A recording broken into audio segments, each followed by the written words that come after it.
narasumber kita, yaitu dari Grafita, kepada Bapak Oke Warkito SPSI. Assalamualaikum Bapak. Yes. Bagaimana kabarnya Bapak Oke? Alhamdulillah. Aku sehat. Aku ceria. Aku bahagia.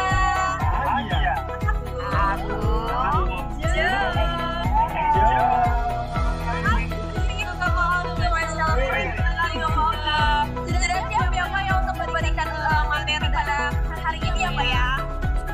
Insyaallah siap. Oke, alhamdulillah. Terima kasih Bapak.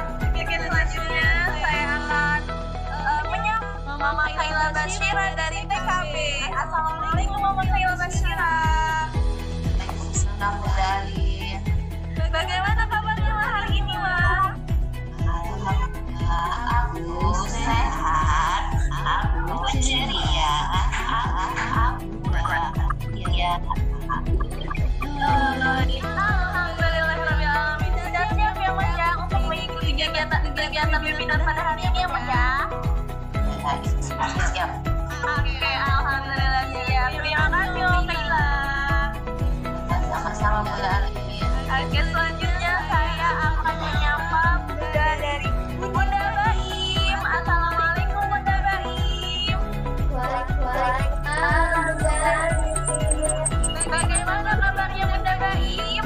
Alhamdulillah, aku sehat, aku ceria, aku bahagia, aku enjoy. Masya Allah. Terima kasih Mama Baim. Mama Baim udah siap untuk mengikuti kegiatan webinar hari ini? Ya Allah, ya. Oke, alhamdulillah. Terima kasih ya Mas ya. Ya. Selanjutnya, saya akan sapa dari Mama Inara dari TKB. Assalamualaikum Mama Inara. Waalaikumsalam.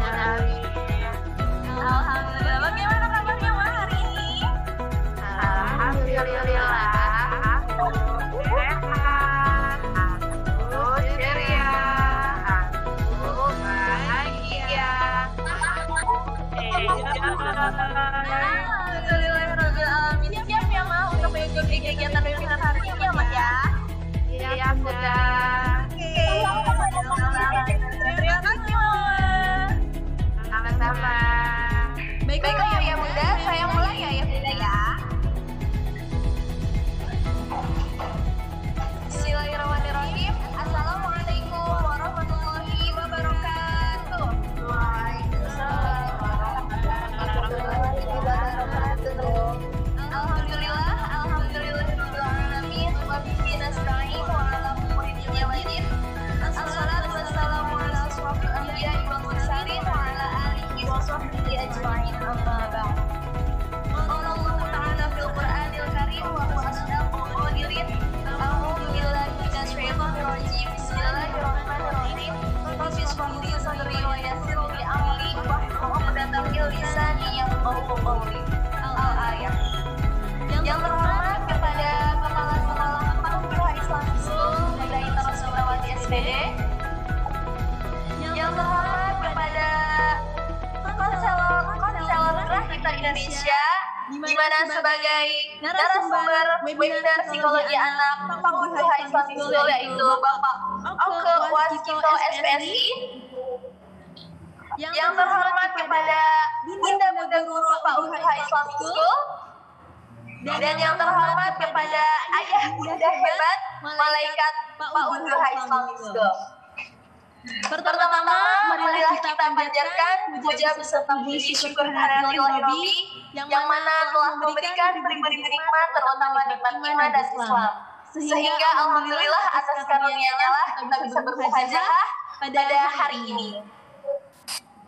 Salawat beserta salam semoga tetap tercurahkan kepada baginda kita, yakni Habibina wa Syafi'ina wa Maulana Muhammad sallallahu alaihi wasallam.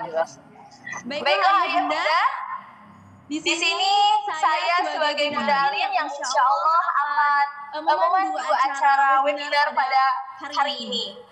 Sebelum kita mulai masuk ke acara selanjutnya, izinkan saya untuk menyebutkan susunan acara webinar analisis psikologi anak pada hari ini ya Bunda ya.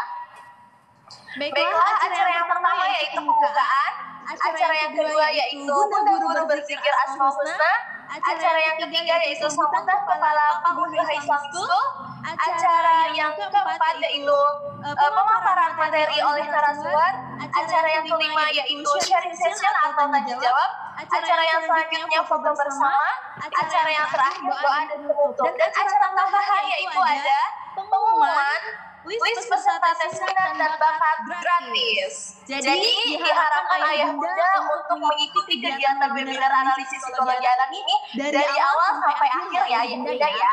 Karena insya Allah di akhir acara nanti akan ada pengumuman siapa saja anak yang ikut tes minat dan bakat secara gratis. Oke ayah bunda. Dan ayah bunda jangan lupa untuk siapkan pertanyaan yang akan dibuka di sharing session nanti. Jadi kadang kalau misalkan kita tanya di akhir acara pasti akan lupa ya bunda ya. Jadi silakan ayah bunda untuk persiapan dari sekarang ya bunda. Oke ayah bunda, terima kasih. Baiklah ayah bunda, acara yang pertama yaitu pembukaan. Untuk kelancaran dan kemudahan acara pada pagi hari ini, marilah kita bersama-sama untuk membacakan surat Al-Fatihah.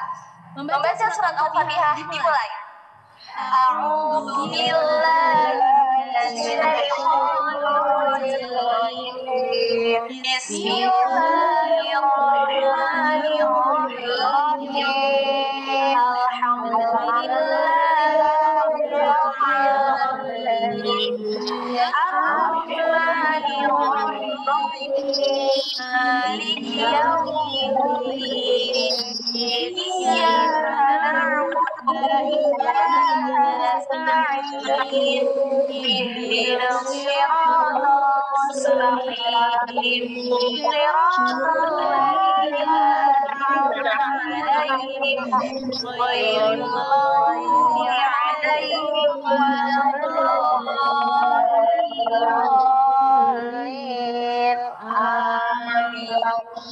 Alhamdulillah. Semoga dengan membacakan surat Al-Fatihah tadi, Allah Subhanahu wa Ta'ala berikan kemudahan, kelancaran, serta keberkahan untuk kita semua dalam mengikuti kegiatan webinar analisis psikologi anak pada pagi hari ini. Amin. Allahumma amin. Baiklah ya bunda, acara yang selanjutnya yaitu Bunda Guru Berzikir Asmaul Husna. Baiklah kepada para Bunda Guru Paguyuban Islamic School, waktu dan tempat dipersilahkan. Para malaikat Paguyuban Islamic School boleh ikut ya.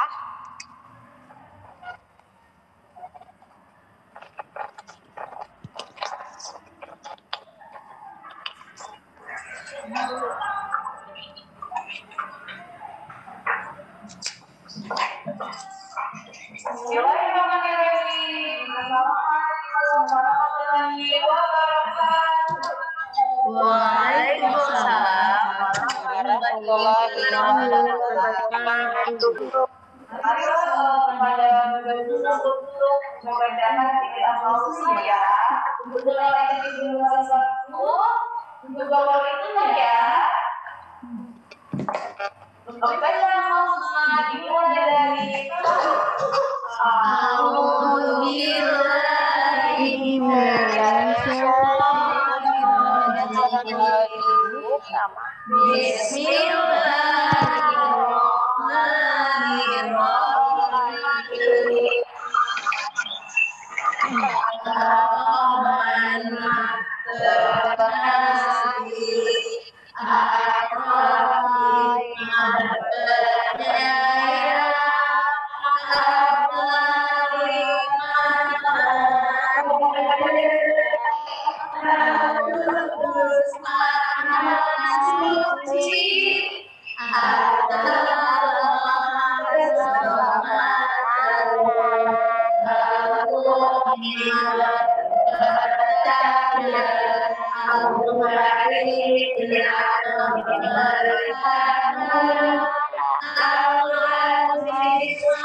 Kami kembalikan kepada Bunda Alin. Warahmatullahi wabarakatuh. Waalaikumsalam warahmatullahi wabarakatuh. Terima kasih Bunda-Bunda Pak Undis. Semoga apa yang kita semua bacakan, asmaul husna yang kita bacakan bisa memberikan kelancaran juga untuk kita semua pada kegiatan webinar kali ini. Dan semoga nama-nama baik Allah Subhanahu wa taala bisa kita dapatkan atau berada dalam sikap dan perilaku kita ya Bunda ya. Oke, baiklah ya Bunda, acara yang selanjutnya yaitu sambutan Kepala Pemuda Islam School kepada Bunda Ina Rosminawati SPD, dipersilakan. Oke, terima kasih Bunda Alin. Suara Bunda Ina terdengar. Alhamdulillah sudah terdengar ya Bunda. Oke, baiklah. Bismillahirrahmanirrahim. Assalamualaikum warahmatullahi wabarakatuh. Allah telah memberikan ridhonya kepada kita semua dengan kesehatan, dengan keikhlasan dan kesabaran serta semangat yang luar biasa kepada kita semua, karena kita sudah bersemangat untuk mengikuti webinar psikologi anak bersama Pak Uduha Islamic School dan Grahita Indonesia dan Bakat bersama Grahita Indonesia yang akan dilaksanakan besok Senin dan Selasa, di mana tim Grahita Indonesia akan mengambil data dari pertumbuhan dan perkembangan anak secara langsung. Oke, baik. Waalaikumsalam warahmatullahi wabarakatuh. Terima kasih Bunda Ita atas sambutannya. Semoga apa yang Bunda Ita sampaikan dapat bermanfaat untuk kita semua dan materi webinar analisis psikologi anak ini dapat menambah wawasan kita tentang psikologi anak tentunya. Amin Allahumma. Baiklah ya Bunda, acara yang selanjutnya yaitu pemaparan materi dari narasumber kita kepada Bapak Oke. Dipersilahkan. Terima kasih Bunda Alin. Saya mau sapa dulu nih. Assalamualaikum Bunda Ita, Bunda Alin, Bunda guru dan ayah Bunda hebat dari Pak Undis. Waalaikumsalam warahmatullahi wabarakatuh. Bentar, Ibu. Sudah jelas? Sudah jelas Pak.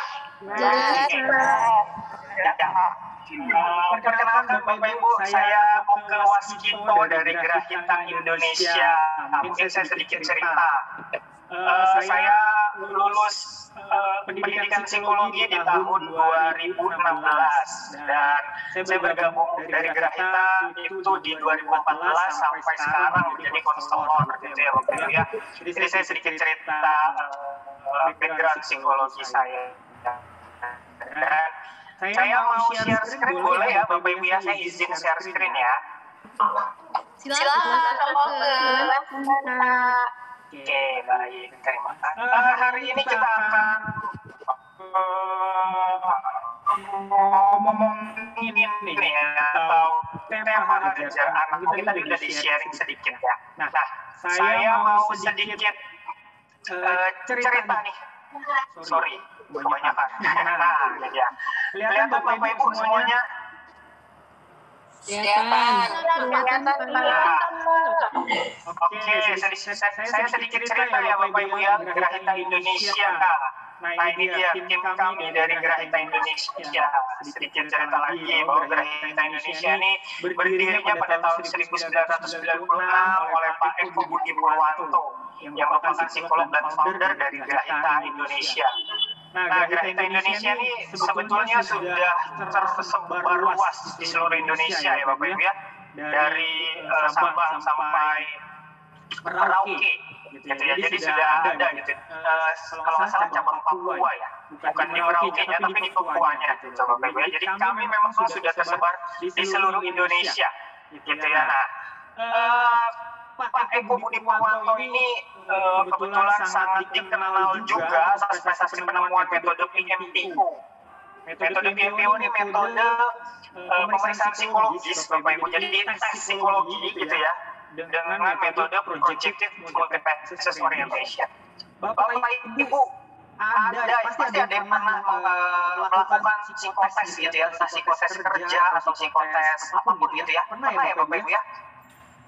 Pernah Pak. Nah, kira-kira nih ya Bapak Ibu ya, saya mau sedikit tanya.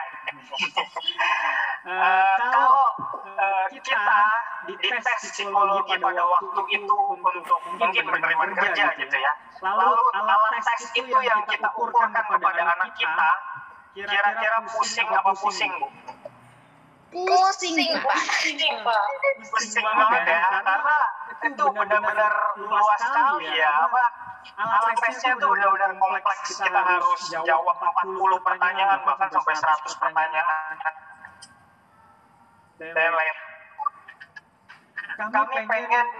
Kami ingin cari satu metode yang sangat ramah untuk anak-anak gitu. Jadi anak-anak juga nggak bakal pusing, nggak bakal bosen gitu ya Bapak Ibu ya. Nah, jawabannya adalah metode PMPO ini. Metode PMPO ini sebenarnya adalah 2 tingkat di atas grafologi Bapak Ibu. Mungkin Bapak Ibu pernah tahu yang namanya grafologi. Membaca garis tangan, tanda tangan, tulisan tangan, miring-miring, bulat-bulat dan lain-lain seperti itu gitu ya Bapak Ibu ya. Mungkin ada beberapa yang tahu. Nah, PMPO ini di atas dari grafologi 2 tingkat. Jadi tidak harus tulisan, tidak harus tanda tangan, tapi juga hanya dengan goresan tangan aja. Gitu ya. Nah, metode paten gitu ya Bapak Ibu ya di Menkumham. Gitu. Di manual juga telah lulus uji materi IBM Singapura. Bapak Ibu, apakah kelihatan itu ya? Kelihatan cukup jelas? Jelas Sampai bawahnya itu atau ada ketutupan ya? Saya takutnya ada ketutupan. Tingkat akurasinya kelihatan Bapak Ibu? Oke. Ada yang tertutup, Bapak, mohon maaf. Ada yang tertutup Ya. bagian bawahnya. Sebentar ya.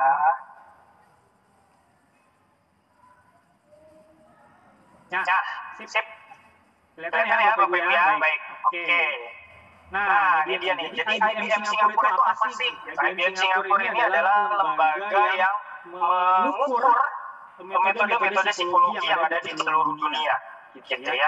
Nah, kebetulan PMPO ini juga sudah diuji nih oleh IBM Singapura, Bapak Ibu ya. Dengan tingkat akurasi materinya sebesar 99,6. Pak, kenapa nggak 100%? Nah, ini dia saya cerita ya. Bahwa memang tidak ada metode yang benar-benar akurat 100% karena banyak faktor yang mempengaruhi, terutama dari internal maupun eksternal. Dari internalnya, dari Gerahita Indonesia sendiri mungkin ya, Bapak Ibu saya sedikit sharing, bahwa nanti mungkin bisa aja timnya dari Gerahita nyampeinnya mungkin ada sinyal yang nggak benar atau nyampeinnya kurang tepat sehingga yang ditangkap oleh si anak gitu ya, jadi kurang tepat gitu. Jadi ada sedikit biasnya. Nah, makanya kami dari Gerahita Indonesia menggunakan metode PMPO ditambah metode-metode yang lain supaya lebih akurat gitu ya. Metode yang kita gunakan adalah metode garis Bapak Ibu. Jadi nanti anak-anak kita ajak untuk gambar supaya dia tidak bosan gitu ya, karena biasanya anak-anak tuh bosan banget apalagi disuruh jawab soal gitu ya. Nah, ada lagi faktor yang mempengaruhi, yaitu misalnya si anak nih sebagai kita tes nih, misalnya si A kita tes. Kenapa kok bisa bias? Nah, ini dia. Bisa jadi si anak nanti mungkin kurang istirahat, jadi dia ngantuk, atau si anaknya sedang bad mood gitu ya, dia minta apa, ternyata belum dapat, jadi dia bad mood, marah-marah, nangis dan lain-lain. Ini yang metode-metode. Jadi selain metode PMPO menggambar, juga nanti mungkin ada tes wawancara sedikit dengan anak. Wawancaranya gampang banget, hanya ditanyakan warna ini warna apa, yang beda di mana, bentuknya apa, dan lain-lain seperti itu. Pokoknya kita benar-benar sesuaikan dengan si anak gitu nanti ya, apalagi di Pausis ini. Sedikit cerita tentang Grahita Indonesia dan metodenya. Baik, yang benar-benar akurat 100% karena banyak faktor yang mempengaruhi, terutama dari internal maupun eksternal. Dari internalnya, dari Grahita Indonesia sendiri mungkin ya, Bapak Ibu saya sedikit sharing, bahwa nanti mungkin bisa aja timnya dari Grahita nyampeinnya mungkin ada sinyal yang nggak benar atau nyampeinnya kurang tepat, sehingga yang ditangkap oleh si anak gitu ya, jadi kurang tepat gitu, jadi ada sedikit biasnya. Nah, makanya kami dari Grahita Indonesia menggunakan metode PMPU ditambah metode-metode yang lain supaya lebih akurat gitu ya. Nah, metode yang kita gunakan adalah metode garis Bapak Ibu. Jadi nanti anak-anak kita ajak untuk gambar supaya dia tidak bosan gitu ya, karena biasanya anak-anak tuh bosan banget apalagi disuruh jawab soal gitu ya. Nah, ada lagi faktor yang mempengaruhi, yaitu misalnya si anak nih sebagai kita tes nih, misalnya si A kita tes. Kenapa kok bisa bias? Nah, ini dia. Bisa jadi si anak nanti mungkin kurang istirahat, jadi dia ngantuk, atau si anaknya sedang bad mood gitu ya, dia minta apa, ternyata belum dapat, jadi dia bad mood, marah-marah, nangis, dan lain-lain. Ini yang metode-metode. Jadi selain metode PMPO menggambar, juga nanti mungkin ada tes wawancara sedikit dengan anak. Wawancaranya gampang banget, hanya ditanyakan warna ini warna apa, yang beda di mana, bentuknya apa, dan lain-lain seperti itu. Pokoknya kita benar-benar sesuaikan dengan si anak gitu nanti ya, apalagi di Pausis ini. Sedikit cerita tentang Grahita Indonesia dan metodenya. Baik, saya rasa cukup, kita lanjut ke materi ya Bapak Ibu ya. Faktor penentu kesuksesan anak. Nah, ini dia nih. Jadi ada faktor genetik, faktor gizi, faktor pola atau teknik belajar, dan juga faktor pola asuh. Nah, kita ngomong dari depan adalah pengaruh pola asuh gitu ya terhadap kesiapan belajar anak. Nah, ini dia sangat berkaitan. Yang paling besar ada di situ. Genetik ada tapi tidak terlalu besar persentasenya gitu ya. Jadi ada yang bilang katanya kalau misalnya menikah cari wanita yang pinter karena nanti anaknya ngikut dari mamanya. Bisa jadi iya, tapi juga bisa jadi tidak gitu ya. Karena memang ada faktor genetik sedikit sekali dari si anaknya. Nah, kedua adalah faktor gizi. Oke nih, anaknya diajarin secara benar gitu ya, di sekolah internasional. Mamanya juga dulu pinter. Pola belajar, teknik belajarnya juga si anak fun aja, senang. Tapi ternyata ada faktor gizinya nih yang kurang terpenuhi. Misalnya dia kurang makan protein atau vitamin, mineral, dan lain-lain. Itu juga ada pengaruhnya Bapak Ibu ya. Gitu. Nah, selanjutnya ada di pola atau teknik belajar. Nah, ini dia nih. Setiap anak punya pola atau teknik belajarnya masing-masing. Setiap anak pasti beda-beda gitu ya. Nggak ada yang benar-benar plek sama gitu satu anak dengan anak yang lain. Jadi pola atau teknik belajar yang tepat ini juga punya pengaruh yang cukup besar 30%. Nah, yang paling besar adalah di pola asuh nih Bapak Ibu ya. Pola asuh ini 50% karena sangat-sangat disayangkan kalau memang misalnya dari genetiknya sudah oke, gizinya sudah oke, pola belajarnya sudah dilesin, ikut bimbel, kursus dan lain-lain, tapi ternyata pola asuhnya di rumahnya kurang tepat. Nah, ini sayang sekali gitu ya Bapak Ibu ya. Jadi pola asuh ini sangat berpengaruh, terutama melalui lingkungan sekitarnya. Oke, saya lanjut. Nah, ini dia. Ini data menurut IBM Singapura tadi ya Bapak Ibu ya. 9 dari 10 orang tua tidak menerapkan pola asuh yang tepat kepada anaknya. Kenapa? Kira-kira nggak tepat nih, nggak menerapkan pola asuh yang tepat? Ada yang bisa jawab Bapak Ibu?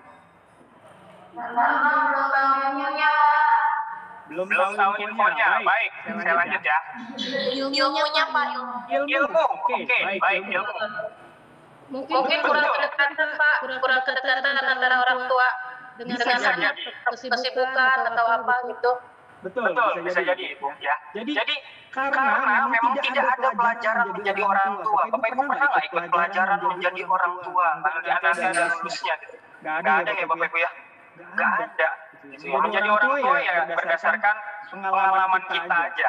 Biasanya orang tua belajar dari studi kasus orang lain. Oh si anak nih mendidik anaknya seperti ini, oh dia cengeng nih, oh berarti sama nih sama anak aku nih, nanti diginiin aja nih. Nah, jadi dari studi kasus orang lain dan atau berdasarkan pengalaman pribadi di masa lalu. Dulu aku diginiin sama orang tuaku, oh berarti aku juga harus gini sama anakku, gitu ya Bapak Ibu ya. Nah, padahal belum tentu tepat, gitu ya Bapak Ibu ya. Jadi memang tidak ada pelajaran menjadi orang tua, gitu. Nah, ini dia pertanyaan lagi Bapak Ibu. Apakah anak ibarat kertas kosong? Kan banyak yang bilang tuh ya, anak itu ibarat kertas kosong. Orang tua yang melukiskan, menggambar atau mewarnainya. Ada yang bilang seperti ini. Setuju nggak Bapak Ibu? Setuju nggak? Setuju Pak. Setuju ya? Setuju. Oke, rata-rata setuju ya. Baik. Sayangnya enggak. Anak itu ibarat kertas. Iya, mungkin memang ada kertas kosongnya, tapi anak ini punya spesifikasinya masing-masing. Ada kertas HVS, ada kertas karton, ada kertas mungkin kertas tisu gitu ya. Jadi anak ini punya karakteristik yang beda-beda. Jadi pola aslinya juga tentunya pasti beda-beda. Kita sesuaikan dia ini kertasnya seperti apa. Karena kalau kertas tisu kita gambar menggunakan kuas, ya tentunya nggak bisa, tidak semudah itu ya Bapak Ibu ya. Jadi memang harus disesuaikan juga pola asuhnya dengan karakteristik si anak. Maka dari itu balik lagi ke atas tadi ya. Tidak ada pelajaran menjadi orang tua. Jadi kalau dari studi kasus orang lain, misalnya si anak A diajarin seperti ini berhasil, belum tentu anak kita juga bisa berhasil ya Bapak Ibu ya. Jadi kita harus benar-benar kenalin anak kita, benar-benar pahamin anak kita, ini dia seperti apa karakternya, sehingga kita juga bisa menentukan pola asuh yang tepat buat dia. Gitu Bapak Ibu kurang lebih ya. Jadi benar ada kertas kosong, tapi juga kertas kosongnya punya spesifikasi ini, punya karakteristiknya masing-masing. Tentunya kita juga akan bisa menyesuaikan. Kalau kertas tisu berarti saya harus pelan-pelan ngajarin dia, harus hati-hati. Kalau kertas karton mungkin, dia anaknya lumayan kuat nih, berarti saya bisa harus menerapkan pola asuh yang sedikit tegas mungkin seperti itu. Dan seperti itu ya Bapak Ibu ya. Jadi anak punya karakteristiknya masing-masing. Nah, tugas orang tua adalah mendidik anak sesuai dengan pola asuh yang tepat dengan kepribadiannya masing-masing. Seperti tadi ya Bapak Ibu ya, kertasnya adalah kepribadiannya dia masing-masing. Nah, sebetulnya saya nggak akan banyak cerita, nggak akan banyak ngomong, nanti kita akan banyak sharing aja ya Bapak Ibu ya.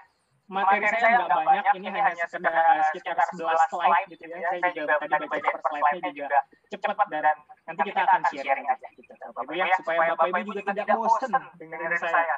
Karena saya paling tidak suka ngobrol satu arah Bapak Ibu ya. Kita akan sharing aja nanti gitu. Ya, oke.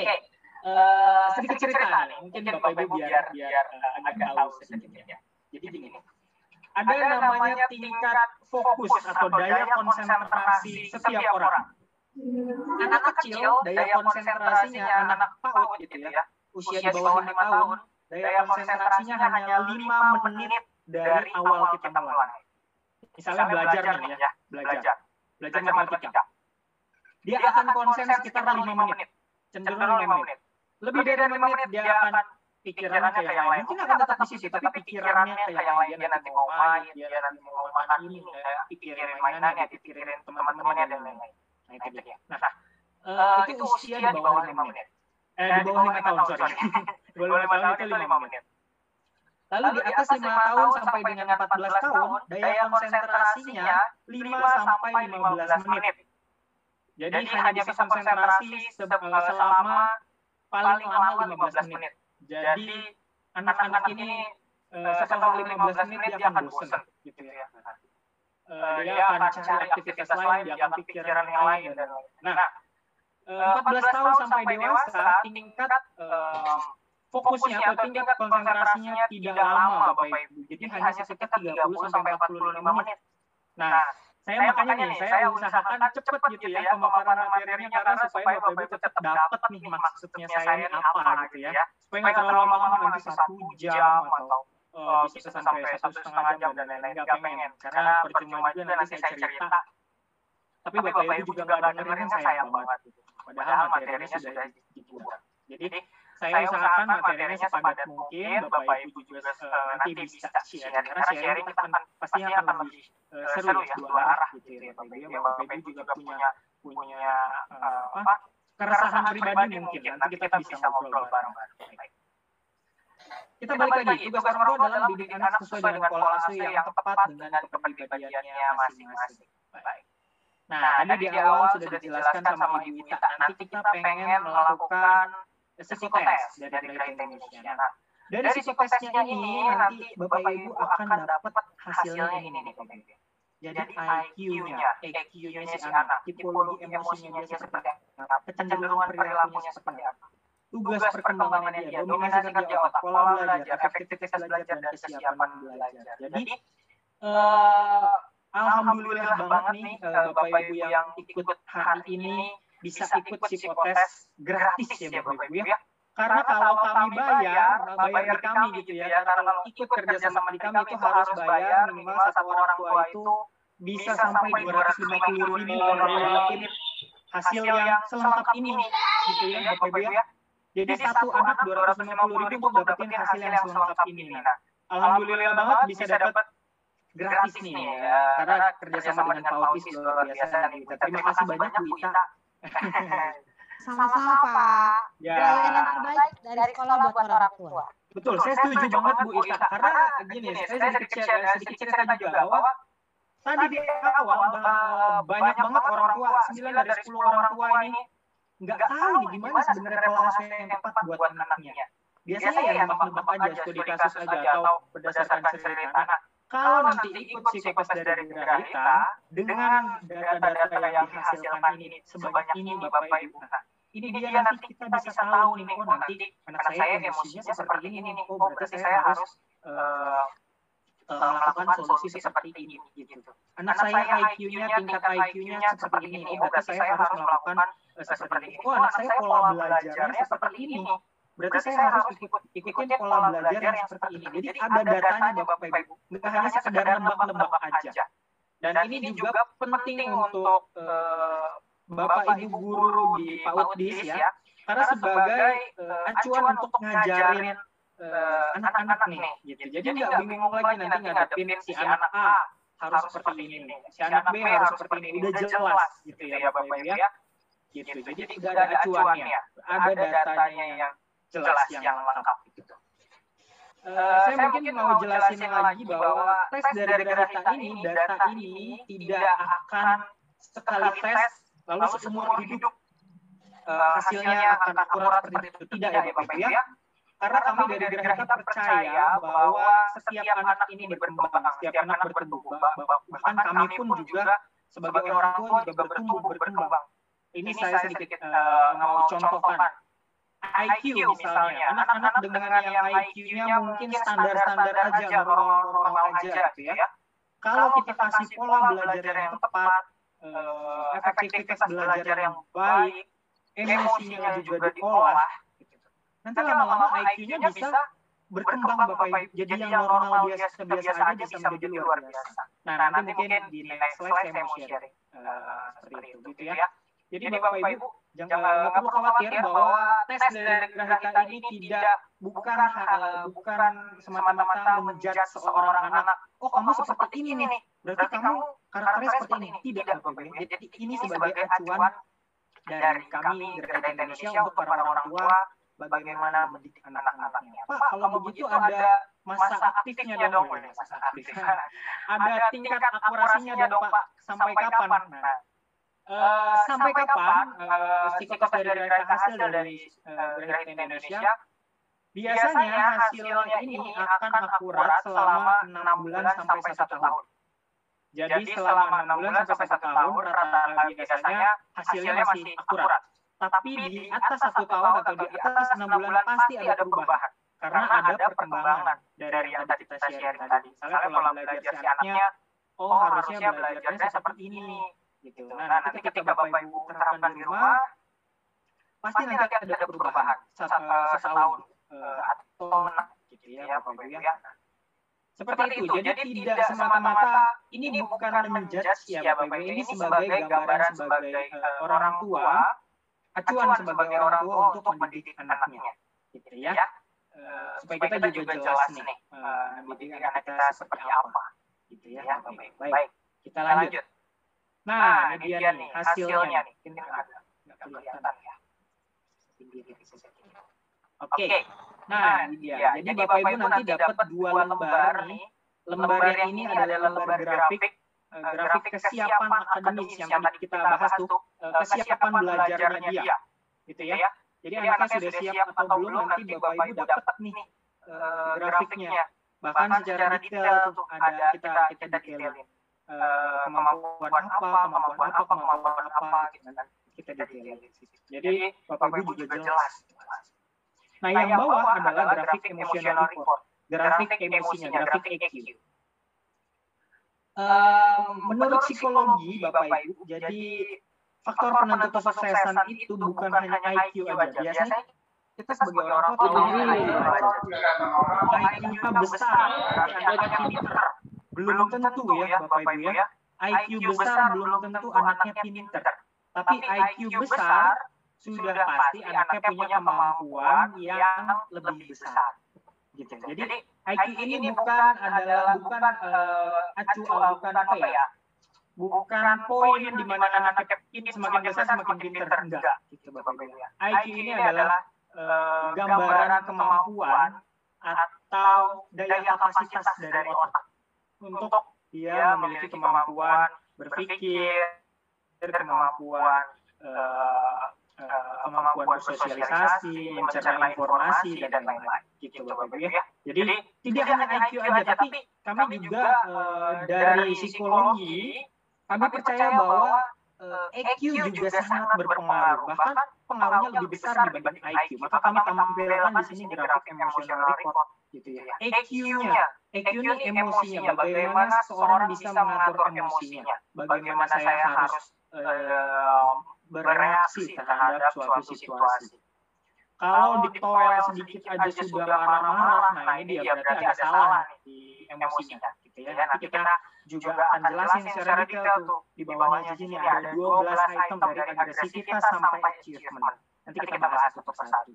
Dan ini artinya apa kalau besarnya, artinya apa kalau kecil, gitu ya. Nanti Bapak Ibu juga ketika sudah melakukan psikotes juga nanti akan ada sesi konsultasi lagi nih gitu dengan kami dari Gereja Indonesia. Jadi tidak hanya tes terus kita kasih hasilnya terus kita nggak jelasin, kita nggak ada konsultasi, nggak gitu ya Bapak ya. Kami dari Gereja pelayanan 100%, kita kasih kerjasama dengan PAUD di sini secara free gitu ya. Dan juga nanti kita jelasin juga bagaimana cara baca hasilnya dan konsultasi per individu. Gitu ya Bapak Ibu ya. Jadi nanti Bapak Ibu dapat bonusnya banyak banget nih, gitu ya. Udah besok free, dapat konsultasi pribadi anaknya seperti apa, gitu ya. Ini udah luar biasa banget kita kerja sama Paudis. Gitu Bapak Ibu. Nah, di sebelah sini ada uraiannya. Uraiannya ini ada 5 bagian. Ada bagian pertama, bagian kedua, bagian ketiga, bagian keempat, dan bagian kelima. Bagian pertama ini biasanya lebih ke IQ, tingkat perkembangan intelektual gitu ya, intelektual lebih cenderung ke IQ. Yang kedua level kesiapan akademis, ini yang penting juga ya Bapak Ibu ya, anaknya sudah siap belum nih, gitu ya, untuk naik ke jenjang selanjutnya. Bu Ita, aku mau anaknya naikin ke SD nih, kira-kira anaknya udah siap belum ya? Gitu. Nah, nanti bisa kelihatan dari sini nih, gitu ya Bapak Ibu ya. Jadi Bapak Ibu nggak perlu tebak-tebakan lagi atau berdasarkan Bu Ita, anak aku udah usia 7 tahun, berarti dia harusnya udah SD dong Bu. Ini dia yang rata-rata orang tua ini hanya berdasarkan usia, padahal belum tentu sesuai dengan usia mentalnya, gitu ya Bapak Ibu. Nanti di sini akan terlihat bagaimana kesiapan si anaknya, kesiapan mental si anaknya sudah siap belum untuk naik ke jenjang selanjutnya. Kalau dari pembicaraan ini berarti dari PAUD naik ke SD gitu ya. Nah, kami juga bisa nih misalnya Bapak Ibu punya kakak gitu ya, kakaknya dari SD mau masuk ke SMP. Nah, ini juga nanti bisa ketahuan gitu ya. Nah, gitu. Jadi nggak perlu tanya-tanya lagi, ini nanti kelihatan di sini apakah si anaknya sudah siap atau belum. Nggak juga perlu untuk tebak-tebak atau memaksakan, karena gini Bapak Ibu. Banyak dari orang tua yang hanya berpatokan sebagai usia. Oh, anak saya udah 7 tahun berarti harus SD. Dia masukin ke SD. Di SD kelas 1, 2, 3 masih bisa kelas 4, kelas 5, kelas 6 yang materinya sudah mulai agak berat. Nah, ini dia. Nanti akan terlihat, sorry, Bapak Ibu apakah suara saya terputus-putus?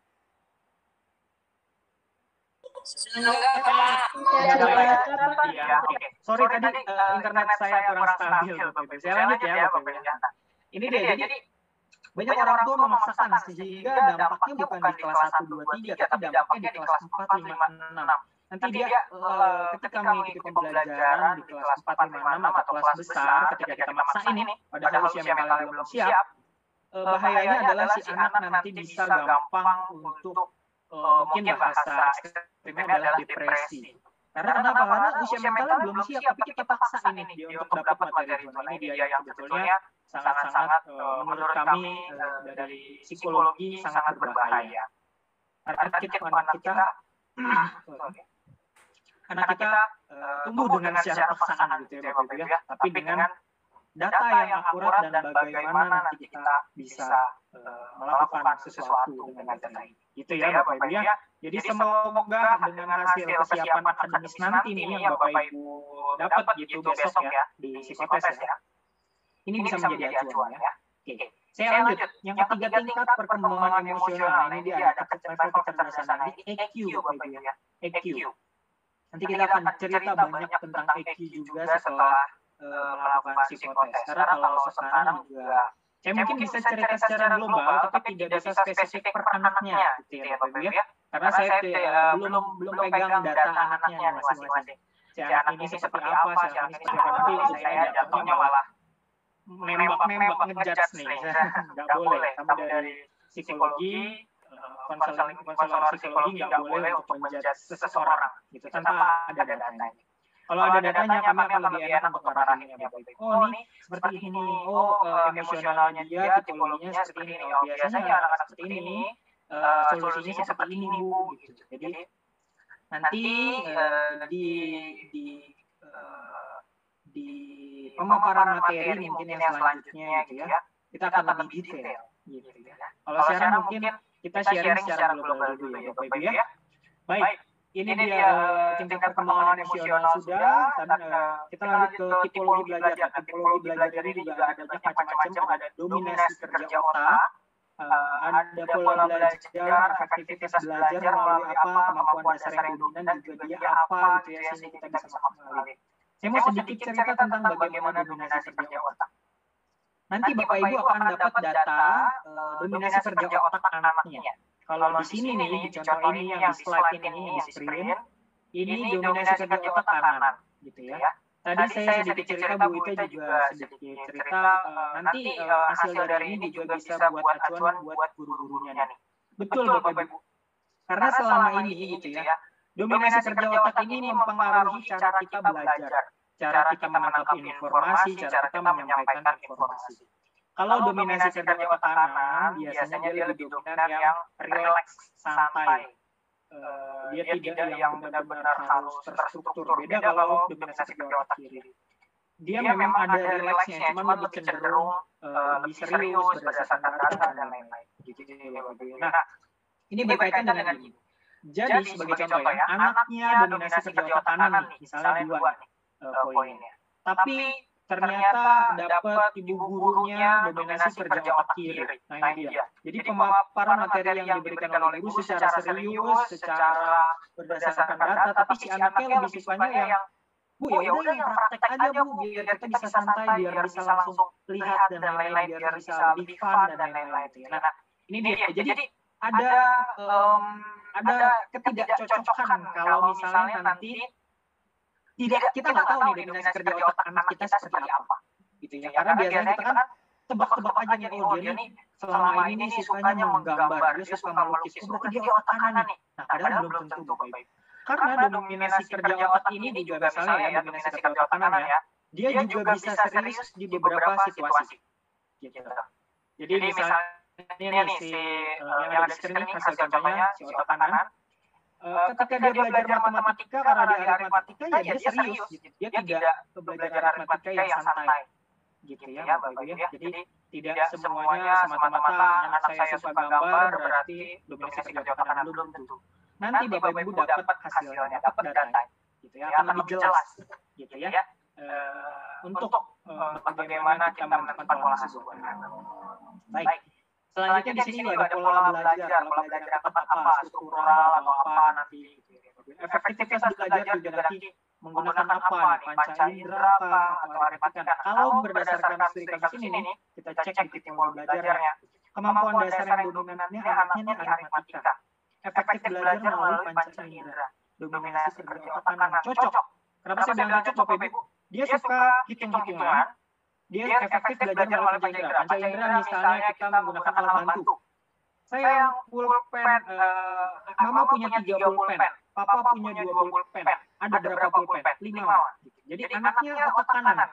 Dia lebih suka yang belajar santai, belajar langsung kelihatan hasilnya dan lain-lain gitu ya Bapak ya. Jadi ini nanti sebagai gambaran buat anak kita gitu ya Bapak Ibu. Jadi Bapak Ibu nggak perlu bingung-bingung lagi nanti gimana ngajarin anak. Baik, yang poin kelima ini catatan untuk kepentingan belajarnya. Biasanya ini per individu gitu ya Bapak Ibu, kita berikan catatan masing-masing. Gitu. Nanti untuk sebagai contoh hasil psikotes dari gerak kita Indonesia ya Bapak Ibu. Nah, udah selesai Bu gitu.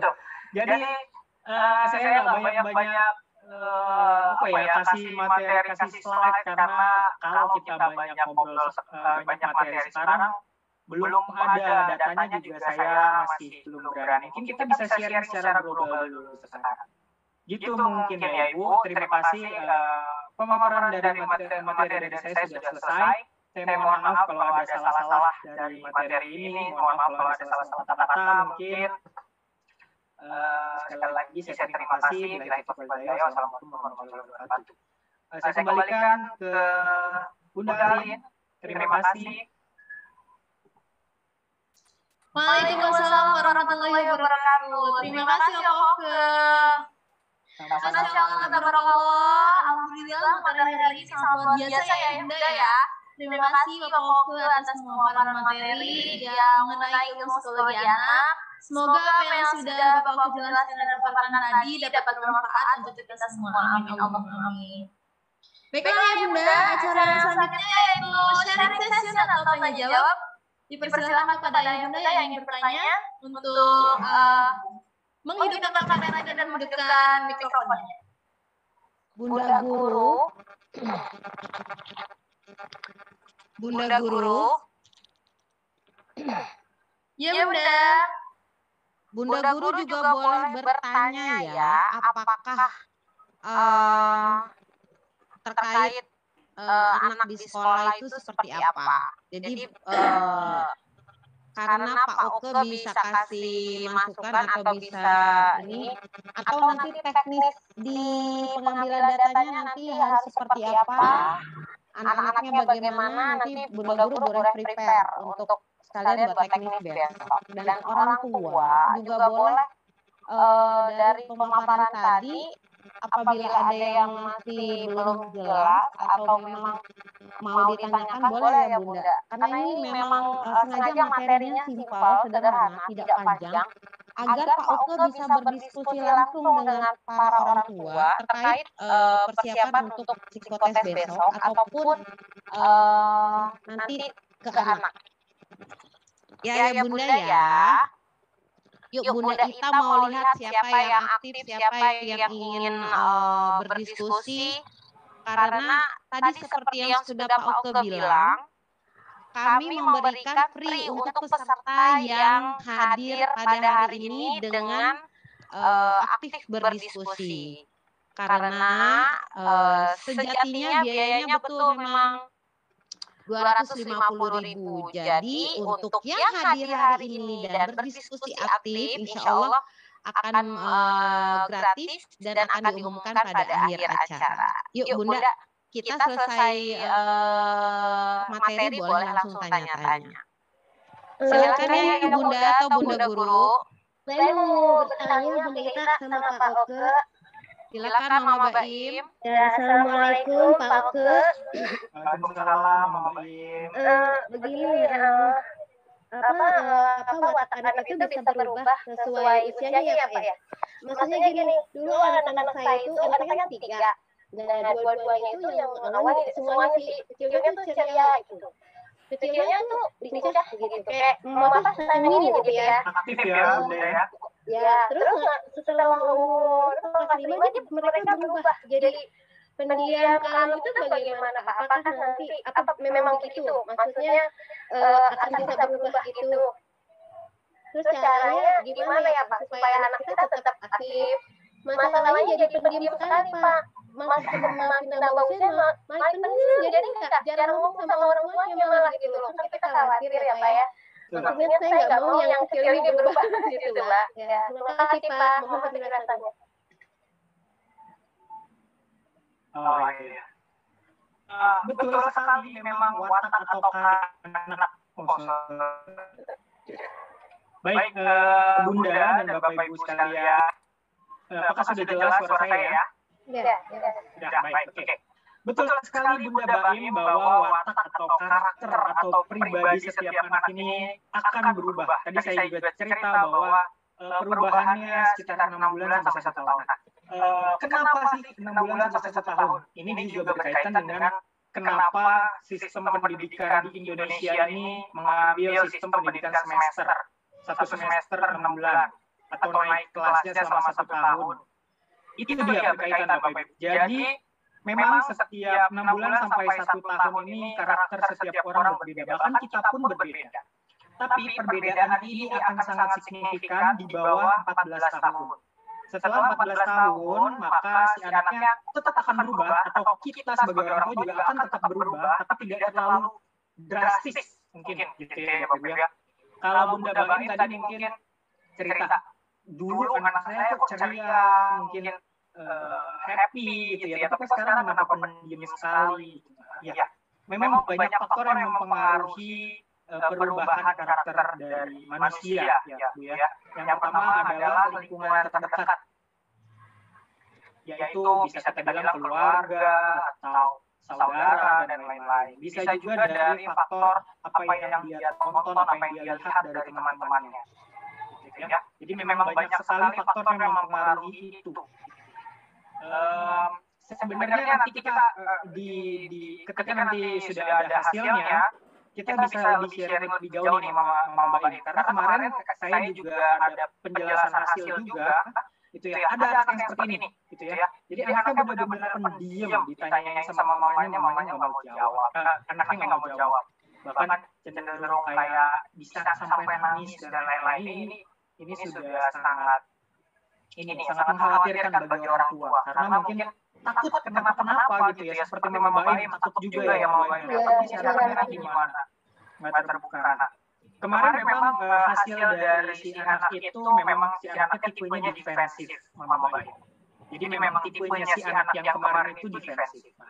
Saya masih belum tahu apakah nanti anak dari Mama Baim ini si Baim berarti ya, Baim yang anaknya saya apakah Baim ini tipenya defensif? Kalau memang sama defensif, maka solusinya nanti dari si orang tua harus ada pendekatan yang lebih hangat kepada anak. Tapi ini belum tentu bisa diterapkan ke Baim ya, Bunda Baim ya. Jadi kita harus lihat dulu bagaimana data Baim nanti.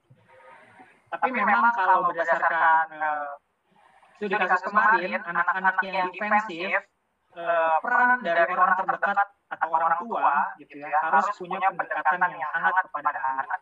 Pendekatan hangat dalam artian seperti ini. Mungkin ketika anaknya nanti misalnya lagi main puzzle atau lagi main anak-anak ya contoh lagi mainan gitu ya, sebagai orang tua nemenin ikut main. Jadi biasanya anak itu melihat orang tua adalah ada tingkatannya. Mama orang tua, mama di atas aku, jadi aku nggak boleh cerita atau aku nggak boleh apa-apa sama mama, sehingga dia ada gap, ada jarak ini gitu Bapak Ibu.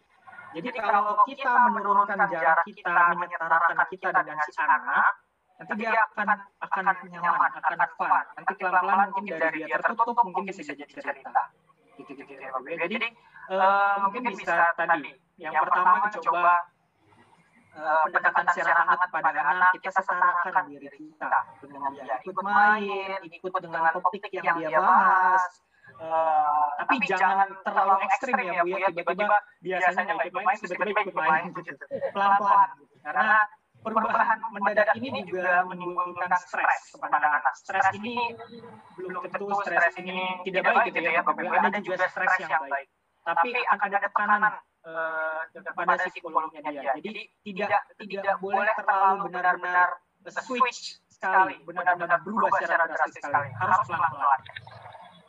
Itu yang harus dilakukan oleh orang tua yang memiliki anak dengan tipologi defensif. Untuk Mbak In, kita lihat ya besoknya Mama In ya. Apakah tipe dia defensif atau bukan? Kalau iya, kita bisa diskus lebih lanjut. Semoga bisa menjawab ya Mama In. Ya, terima kasih Pak Ke. Terima kasih Sama-sama. Mungkin ada lagi Bapak Ibu yang lain yang mau bertanya. Assalamualaikum Pak. Waalaikumsalam Mama Naura. Ya, saya Mama Naura mau menanyakan bagaimana sih kita sebagai orang tua perannya mengembangkan bakat anak yang sebenarnya anak ini mampu, tapi dia pemalu gitu Pak. Selain orang tua kan mungkin kan fasilitas atau semangat yang kita berikan gitu kan. Tapi kan ada anak yang kadang insecure sama diri dia sendiri gitu. Padahal kan masih anak-anak maksudnya. Dia mampu tapi sebenarnya dia malu gitu. Gimana Pak itu gimana menyikapi hal itu kayak gimana? Baik, oke. Terima kasih Mama Naura. Gimana mengatasi anak yang sebetulnya mampu tapi dia pemalu gitu ya Mama Naura ya. Memang, baik. Jadi tadi saya boleh sambil share screen ya Bapak Ibu. Saya izin ya share screen. Sambil kita bahas dari hasilnya. Terlihat ya Bapak Ibu ya. Nah, di hasil ini. Itu lebih ke emosi Bapak Ibu. Jadi lebih ke EQ. Yang tadi itu, anak saya tadi pendiam, anak saya sekarang pemalu. Itu ada di poin grafik emotional reportnya ini. Jadi ada 12 memang, ada 12 tipologi emosi. Kalau yang pertama tadi tipologinya defensif. Defensif itu dari pertahanan dirinya tinggi. Nah ini dia nih, ini tipenya defensif Bapak Ibu ya. Terlihat ya di sini ya, di poin ketiganya ya, tipe defensif. Nah, kalau yang tadi Mama Naura berarti dia penonjolan dirinya nih yang kurang, yang kecil sekali, terlalu lemah. Mungkin ya, ini mungkin. Karena kita belum ada datanya ya Mama Naura ya. Jadi saya mengibaratkan dulu ya Mama Naura ya. Ibaratnya bagaimana kalau penonjolan dirinya kecil, padahal sebetulnya dia mampu. Bagaimana sih?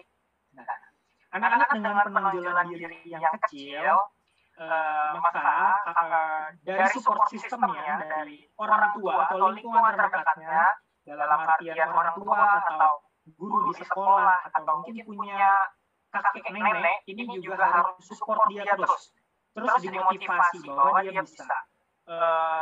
Jangan dulu dilakukan atau diberikan tugas-tugas yang berat, misalnya seperti ini. Kamu bisa loh menggambar gitu, padahal dia nggak pede sebetulnya menggambar. Tapi mungkin bisa kita mulai dari yang simpel-simpel dulu.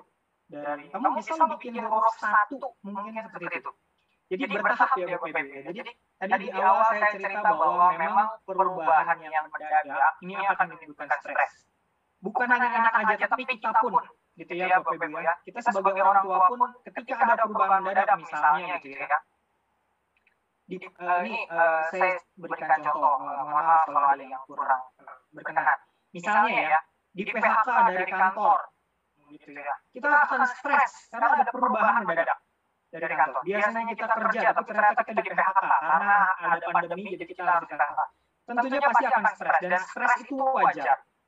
Stres itu wajar. Yang tidak wajar adalah stresnya tidak dikelola dengan baik. Nah, dalam kasus ini tadi penonjolan dirinya sangat kecil untuk Naura mungkin ya nanti karena belum ada datanya, jadi saya belum bisa menjudge bahwa Naura punya penonjolan diri yang kecil. Tapi dengan kasus penonjolan diri yang kecil, peran dari lingkungan terdekat sangat berpengaruh. Orang tua, guru, bahkan kalau misalnya ada kakek nenek gitu ya. Jadi ini harus support dia, terus dimotivasi tapi dengan perlahan-lahan gitu ya. Jangan langsung tiba-tiba dia dikasih tugas atau diikutkan kegiatan-kegiatan yang dia memang bisa sebenarnya. Dia bisa nari nih, tapi ternyata ada lomba nari, kita ikutin dia, kita daftarin dia. Nah, ini nantinya dia akan stres gitu ya Bapak Ibu ya. Seperti itu. Jadi mungkin bisa dimulai dari hal-hal yang simpel-simpel dulu Ibu, terus sambil terus dimotivasi oleh orang-orang terdekatnya ya, Mama Naura ya. Tapi yang saya jelasin ini belum tentu Naura terjadi seperti itu ya, Mama Naura ya.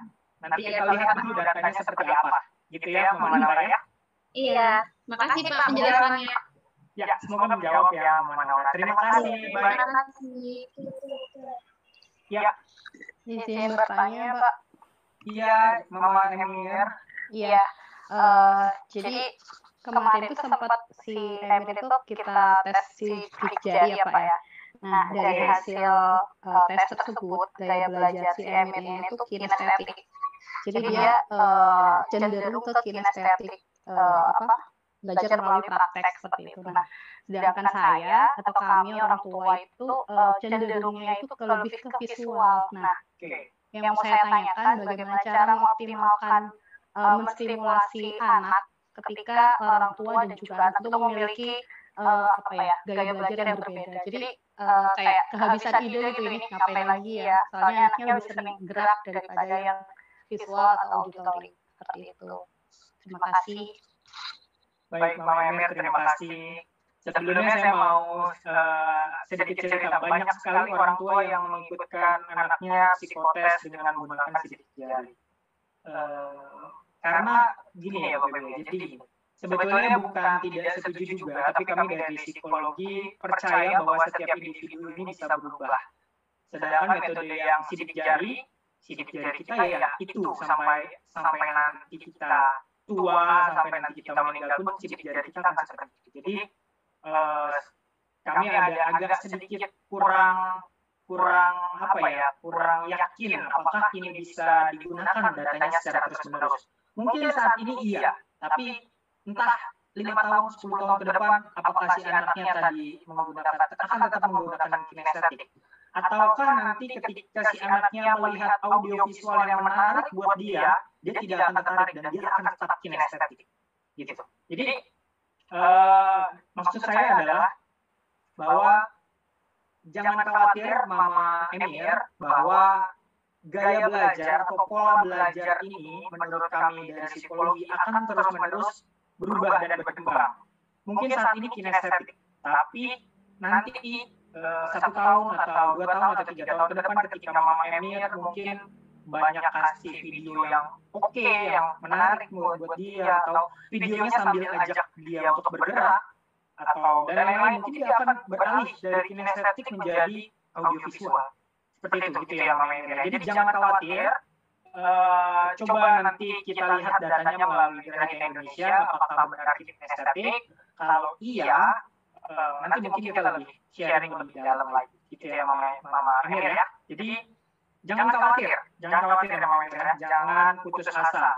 Tetap lakukan aja yang saat ini Mama Emir sama Papa Emir mungkin ada ide. Ya.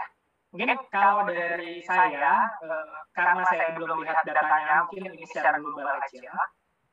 Kalau dari kami, dari psikologi, menyarankan kalau memang tadi kinestetik dan audiovisual, mungkin coba dicari video-video yang mengajak dia untuk bergerak gitu ya. Dicari juga video yang menarik buat dia, supaya dia juga nggak bosan dan lain-lain. Seperti itu. Gitu ya Mama Emir ya, semoga bisa menjawab. Kita lihat besok di datanya dari Grahita Indonesia, apakah kinestetik atau bukan. Kalau kinestetik berarti sesuai. Gitu ya Mama Emir ya. Iya. Terima kasih semoga menjawab Mama Emir. Mau ke Mama Emir. Saya mau sekedar informasi sebentar ya. Memang tahun lalu kami mengadakan analisis psikologi anaknya melalui sidik jari. Kenapa kita pilih sidik jari? Memang untuk mengetahui secara basically karakter yang dimiliki untuk anak saat ini seperti apa. Nah, dan kenapa tahun ini kami memilih Grahita dengan sistem PMPO tersebut? Karena 2 tahun lalu pun kami sudah bekerja sama dengan Grahita, kami ingin ada combine untuk orang tua. Secara basically dia sidik jari yang tetap sampai dengan seumur hidup adalah seperti itu. Sudah mengetahui karakter dasar dari anaknya, pembawaan dari anaknya seperti apa. Nah, kami combine dengan tahun ini dengan Grahita dengan sistem PMPO-nya yang nanti akan kita kolaborasi. Jadi seperti tadi informasi Mama Emir secara detek awalnya Emir memang kinestetik. Nah, dengan tadi persentase yang Pak Oke sampaikan, genetik 10%, gizi 10%, kemudian teknik pola belajar AA itu 30% dan didominasi dengan pola ASU 50%, itu adalah bagian kesinambungan yang harus dimiliki oleh anak dan orang tua. Jadi kenapa tahun ini kami bekerja sama dengan Grahita Indonesia dengan metode PMPO tadi melalui data psikotes, di mana anak nanti diambil data terkait menggambar, kemudian aktivitas seru di sekolah yang nanti dipantau oleh Grahita Indonesia. Nanti akan terdetek tadi beberapa poin yang sudah disampaikan ke Pak Oke. Makanya untuk ayah bunda yang tahun lalu sudah memiliki sidik jari, nanti bisa di-combine, nanti bisa kita sharing dengan konselor dari Grahita Indonesia. Bagi yang belum, kita step pertamanya tahun ini adalah memang PMPO. Nanti apabila ada request untuk hal-hal yang lain, nanti kita bisa diskusikan kembali. Jadi ayo kita kasih beberapa pengetahuan dan memang kendala dari orang tua dalam seri session kali ini. Seperti itu ya Pak Oke dan bunda-bunda yang lain. Mungkin yang orang tua baru tahun ini baru bergabung ke Pak Opdis. Tahun ini kita psikologinya PMPO ya, psikotes anak dengan mengambil data perkembangan, data aktivitas anak. Tapi tahun lalu kami mengambil datanya dari sidik jari. Insya Allah nanti setiap tahunnya akan ada program-program baru yang bisa mensinergi. Kami itu sangat berupaya untuk mengoptimalkan pertumbuhan dan perkembangan anak. Maka sekolah sangat penting mengadakan metode-metode sinergi seperti ini. Makanya saya sangat bersyukur kepada orang tua yang hadir hari ini dan yang kemarin ikut webinar. Kenapa? Karena webinar kami berkelanjutan dan bersambung. Jadi akan lebih optimal lagi penerapan pertumbuhan dan perkembangan anak di sekolah. Nah, dengan intens komunikasi ke bunda guru dan intens ke saya untuk setiap perkembangan anak itu juga perlu. Maka setiap ada kegiatan atau ada program sekolah, alangkah baiknya memang orang tua mendukung baik secara kehadiran ataupun ikut serta. Ya, oke, silakan orang tua yang lainnya boleh sharing atau tanya dengan Pak Oke atau ke kami. Assalamualaikum. Mohon maaf, saya mau sharing sedikit ya bagaimana besok kita teknisnya ya. Silakan sebentar aja Mama Evin. Ya, Bapak Ibu, jadi besok anak-anaknya kita akan ajak untuk pertama ajak untuk menggambar, gitu ya. Dan kalau bisa sebelum tes anaknya tidur cukup, gitu ya. Jadi nanti malam usahakan jangan begadang, lalu juga bisa makannya jangan telat, gitu ya. Pagi-pagi usahakan si anak moodnya dengan baik, gitu. Jangan sampai dia moodnya jelek pagi-pagi. Karena itu nanti akan mempengaruhi hasil tesnya, gitu ya Bapak Ibu ya. Juga jangan diberikan tekanan bahwa besok kamu tes loh, atau besok kamu ini loh, jangan seperti itu, karena nanti anaknya akan stres. Jadi dibuat fun aja, besok kita akan ajak menggambar, jadi mungkin anak-anaknya nanti bilang aja bahwa kita akan belajar menggambar, gitu ya Bapak Ibu ya, supaya anaknya juga tidak ada tekan seperti itu. Baik, silakan Mama Epin, boleh? Iya, jadi yang mau tanya nih Pak Uke. Jadi Epin itu anak saya itu kan usianya 5 tahun 10 bulan.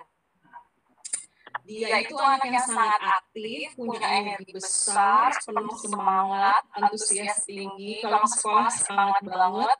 Nah, kadang-kadang saya sebagai ibunya, jadi saya punya 3 anak, Epin itu anak kedua, Pak Uke.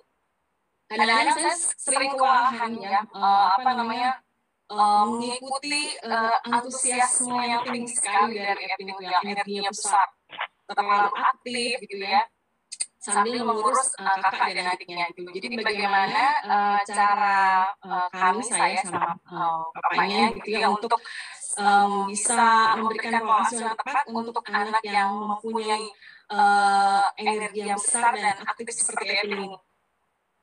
Karena kan kadang-kadang kitanya justru orang tuanya kadang-kadang moodnya kalau lagi capek ya, ada curcol gitu jadinya. Paham. Iya. Baik, terima kasih Mama Epin.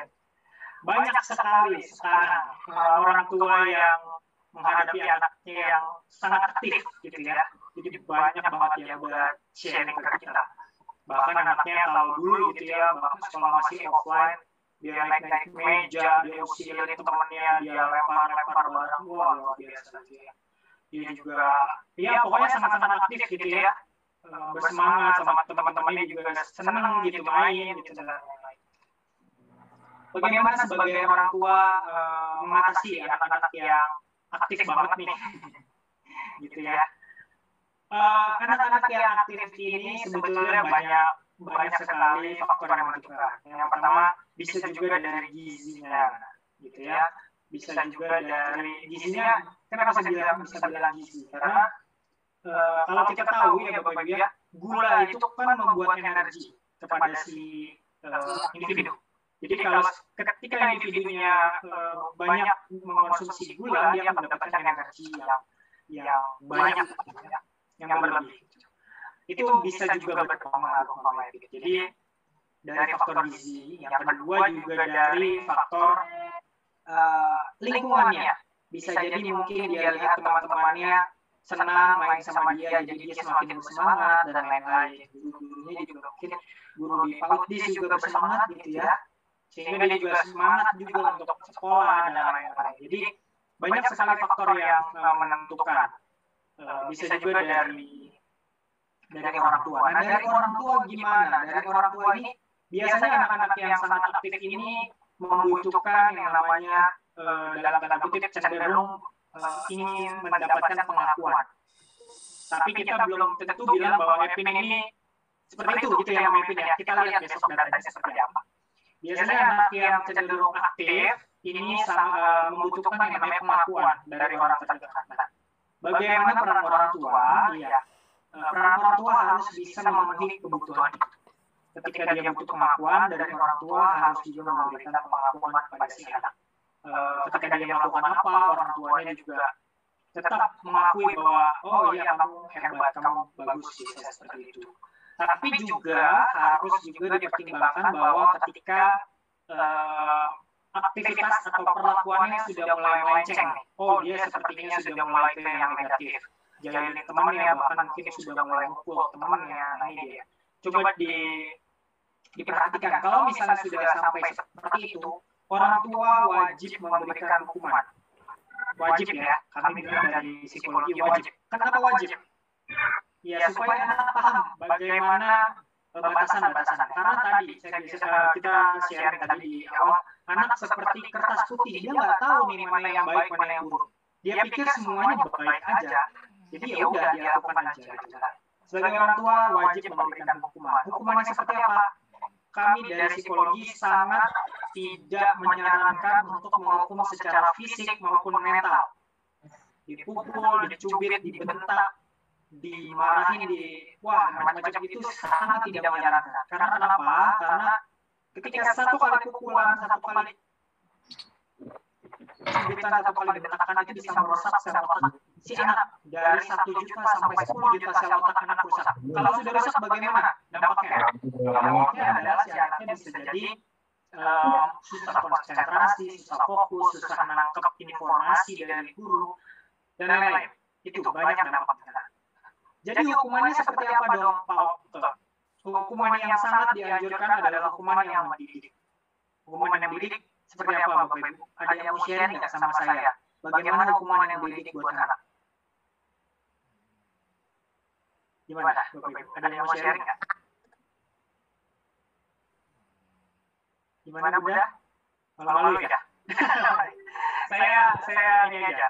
Salah satu hukuman mendidik adalah menghilangkan hak istimewa anaknya. Hak istimewa anak kita apa? Misalnya, dia punya gadget pribadi, atau dia punya handphone pribadi. Oh, anak-anak lain nggak punya, dia doang punya. Berarti itu hak istimewa. Kita cari hak istimewa anak kita apa dibanding anak lain. Kalau memang dia sudah kelewatan nakalnya, Bapak Ibu boleh lakukan hilangkan hak istimewa itu. Misalnya tadi handphone ya, anaknya punya handphone pribadi misalnya ya. Sita handphonenya, nangis nggak? Nangis pasti. Kalau nangis dikasih lagi nggak? Kasih lagi biasanya biar diam ya. Jadi menghukum anak ini wajib, tapi ada 2 syarat dalam menghukum anak. Yang pertama, kasih tahu kenapa dia dihukum. Sayang, Mama sita handphonenya karena kamu kemarin mukul si Andi. Kenapa kamu mukul Andi? Dia kan akan berkulit. Iya, karena dia ini. Iya, oke. Karena kamu pukul, tetap tidak boleh. Mama nggak suka kamu pukul si Andi. Jadi Mama sita dulu handphonenya. Yang kedua, dikasih tahu sampai kapan dia mendapatkan hukuman itu. Yang pertama tadi dijelasin, yang kedua dikasih tahu sampai kapan dia dapat hukuman itu. Mama akan sita handphonenya sampai kamu mungkin minta maaf sama si Andi, atau kamu tidak mengulangi pemukulan sampai seminggu. Gitu ya. Jadi kalau kamu nggak pukul temannya selama seminggu, Mama akan balik. Gitu ya. Tapi kalau misalnya kamu pukul lagi, Mama kasih besok, Mama akan ambil lagi sebulan kamu nggak boleh main handphone. Gitu ya. Jadi dikasih tahu. Gitu ya. Dikasih tahu kenapa dia dihukum. Yang kedua dikasih tahu sampai kapan dia dihukum dan bagaimana untuk dapetin hak istimewa itu balik. Gitu ya, Mama Epin ya. Coba dilihat nanti mungkin bagaimana si Epin kalau sudah mulai ke arah yang negatif. Coba cari hak istimewanya apa? Apakah dia jajan Kinder Joy setiap hari di rumah?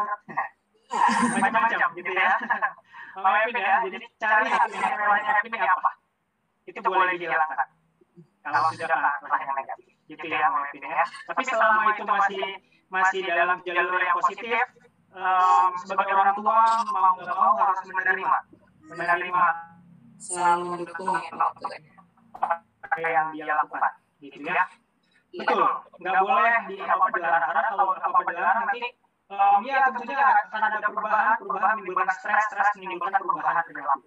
Nanti tadinya Epin mungkin aktif, ketika dia dapat stres, ketika dia dapat perubahan, dia akan mengalami perubahan perilaku. Mungkin dia nanti jadi anak yang pendiam sekali, nanti kita sebagai orang tua malah khawatir kalau dia sama dia. Gitu. Gitu ya Mama Epin ya, semoga bisa menjawab. Kita lihat besok datanya. Terima kasih Pak Oke.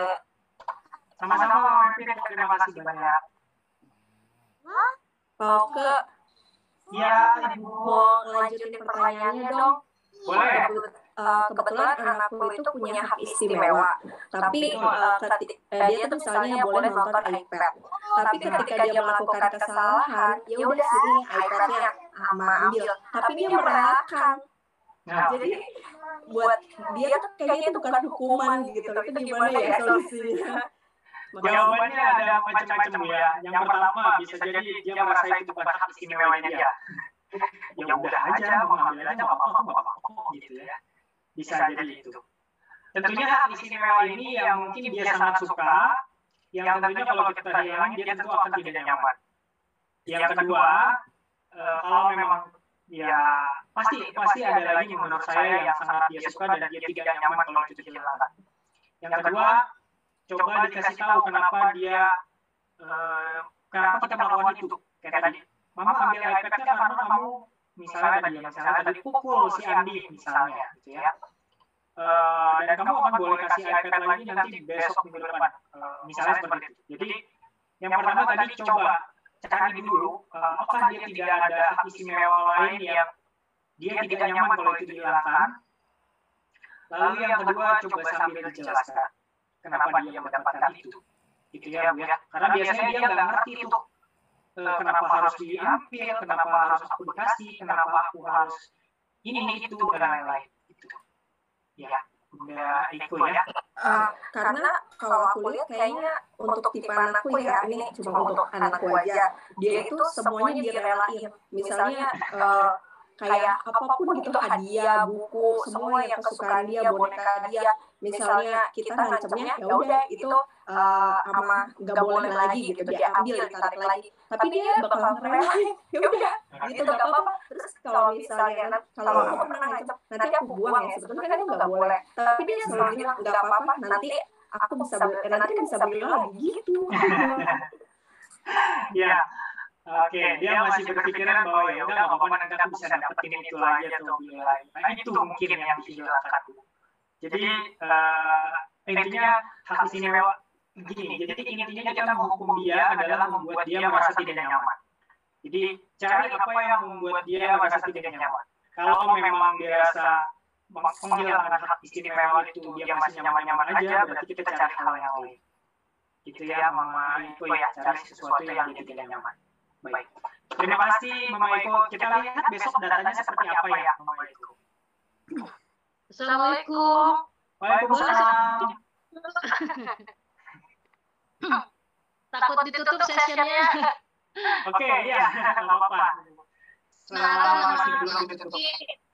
Nah, dari Mama Bia mau ke anak saya namanya Bia.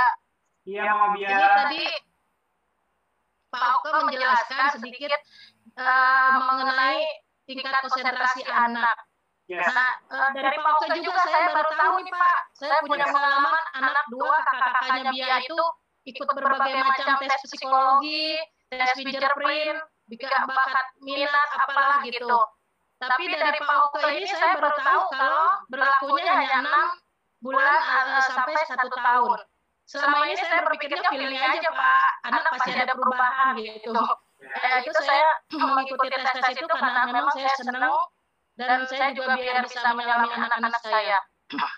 Nah, kembali ke pertanyaan saya, tingkat konsentrasi anak tadi Bapak menjelaskan untuk anak 4 sampai 5 tahun itu 5 menit. Di atas 15 sampai 14 itu 15 menit.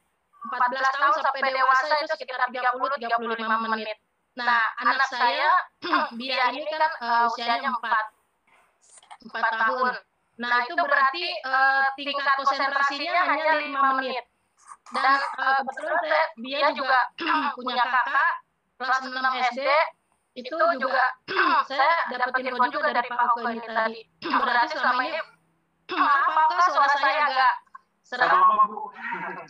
Kang ini suaranya. Berarti daya konsentrasinya 15 menit. Itu kita bisa lihat saat seperti apa nih anak konsentrasinya Pak gitu. Karena dia juga tergolong anak yang aktif, nggak bisa diam lah. Nah ini kita bisa lihat konsentrasinya saat apa ya, kita bisa lihat, kan berarti kita ada hal-hal yang bisa kita masukin nih saat dia konsentrasi 5 menit itu gitu. Nah kita bisa lihat saat apa ya Pak, sedangkan kan anaknya aktif atau anaknya sini dia duduk, dia dengerin mama, atau seperti itu gitu. Oh ini 5 menit nih kita bisa kasih apa ujangan lah atau apalah gitu. Saya biasanya mensugesti anak saya saat mau tidur Pak. Saat mau tidur saya ikut waktu itu ya sedikit ilmu lah. Saat anak mau rap lah mau tidur itu kan daya ininya otaknya itu menyerap apapun Pak gitu. Itu saya sugesti sedikit. Nah itu apa itu yang di saat itu konsentrasinya atau gimana Pak gitu. Itu saya perlu jawaban dari Pak Oke untuk masalah konsentrasi ini. Itu sebelumnya ya terima kasih atas ini aja jelasan Bapak nantinya. Itu aja Pak. Terima kasih Pak Oke. Baik Mama Bia, terima kasih. Oke, jadi yang saya sharing tadi bahwa anak usia di bawah 5 tahun konsentrasinya 5 menit, di atas 5 tahun sampai 14 tahun 15 menit, dan di atas 14 tahun sampai dewasa 30 sampai 45 menit. Itu hanya rata-rata sebagian orang. Kita ambil rata-ratanya, dan sebagian besar seperti itu. Kita belum tahu anak kita nanti seperti apa. Di hasil nanti juga kita akan ada tuh, jadi tingkat fokusnya dia seberapa maksimal, seberapa konsentrasi. Gitu ya. Jadi nanti di hasilnya kelihatan juga. Jadi Mama Bia bisa lihat gitu ya. Seberapa sih seberapa maksimal sih tingkat konsentrasinya dia gitu. Oke.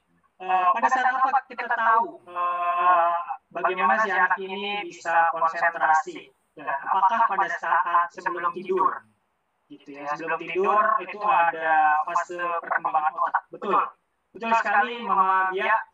Jadi sebelum tidur itu memang ada namanya fase dari otak gitu ya. Jadi dia memasuki fase gelombang otak itu dari alfa ke theta. Di theta ini sebelum ke beta itu yang paling dalam, tidur paling dalam sama kita ngalamin. Nah, di theta ini yang di tengah-tengah ini itu kita bisa sugesti apapun. Kamu anak baik, anak mama pinter, dan lain-lain itu memang bisa masuk gitu ya. Makanya dulu bahaya banget kalau si anak ini sebelum tidur nontonin sinetron gitu ya Bu ya. Nanti dia ingat terus sinetron. Lebih baik sebelum tidur, setengah jam sebelum tidur memang lepas dari gadget semuanya, kita ngobrol, kita sugesti, kita memang punya pendekatan yang hangat kepada anak. Betul bisa pada saat itu, tapi saya juga belum bisa tentukan bahwa Bia ini berarti pada saat Mama Bia panggil dia dan dia diam, dia konsentrasi. Belum tentu Mama Bia ya. Jadi kita harus lihat dulu datanya seperti itu. Kita juga belum tahu tingkat fokusnya Bia nih semaksimal apa. Bagaimana sih Bia ini bisa memaksimalkan? Bisa jadi Bia lebih dari 15 menit mungkin, gitu ya. Jadi ini hanya gambaran secara globalnya aja dan tidak pasti bahwa setiap anak nih di bawah 5 tahun berarti hanya 5 menit aja, di atas 5 menit enggak konsentrasi lagi. Belum tentu seperti itu. Bisa. Ya, mau ya? Berarti beda-beda gitu ya, nggak selalu anak fokus itu gitu. Betul, memang beda-beda. Memang beda-beda. Jadi makanya kenapa perlu pentingnya pemeriksaan psikologis. Tadi Mama Bia juga cerita bahwa Mama Bia senang banget nih melihat perkembangan psikologinya anak. Bagus sekali Mama Bia. Jadi Mama Bia punya punya data yang jelas dari psikologi juga untuk menentukan bagaimana pola asuh, bagaimana mendidik dia. Gitu. Ini bagus banget gitu ya.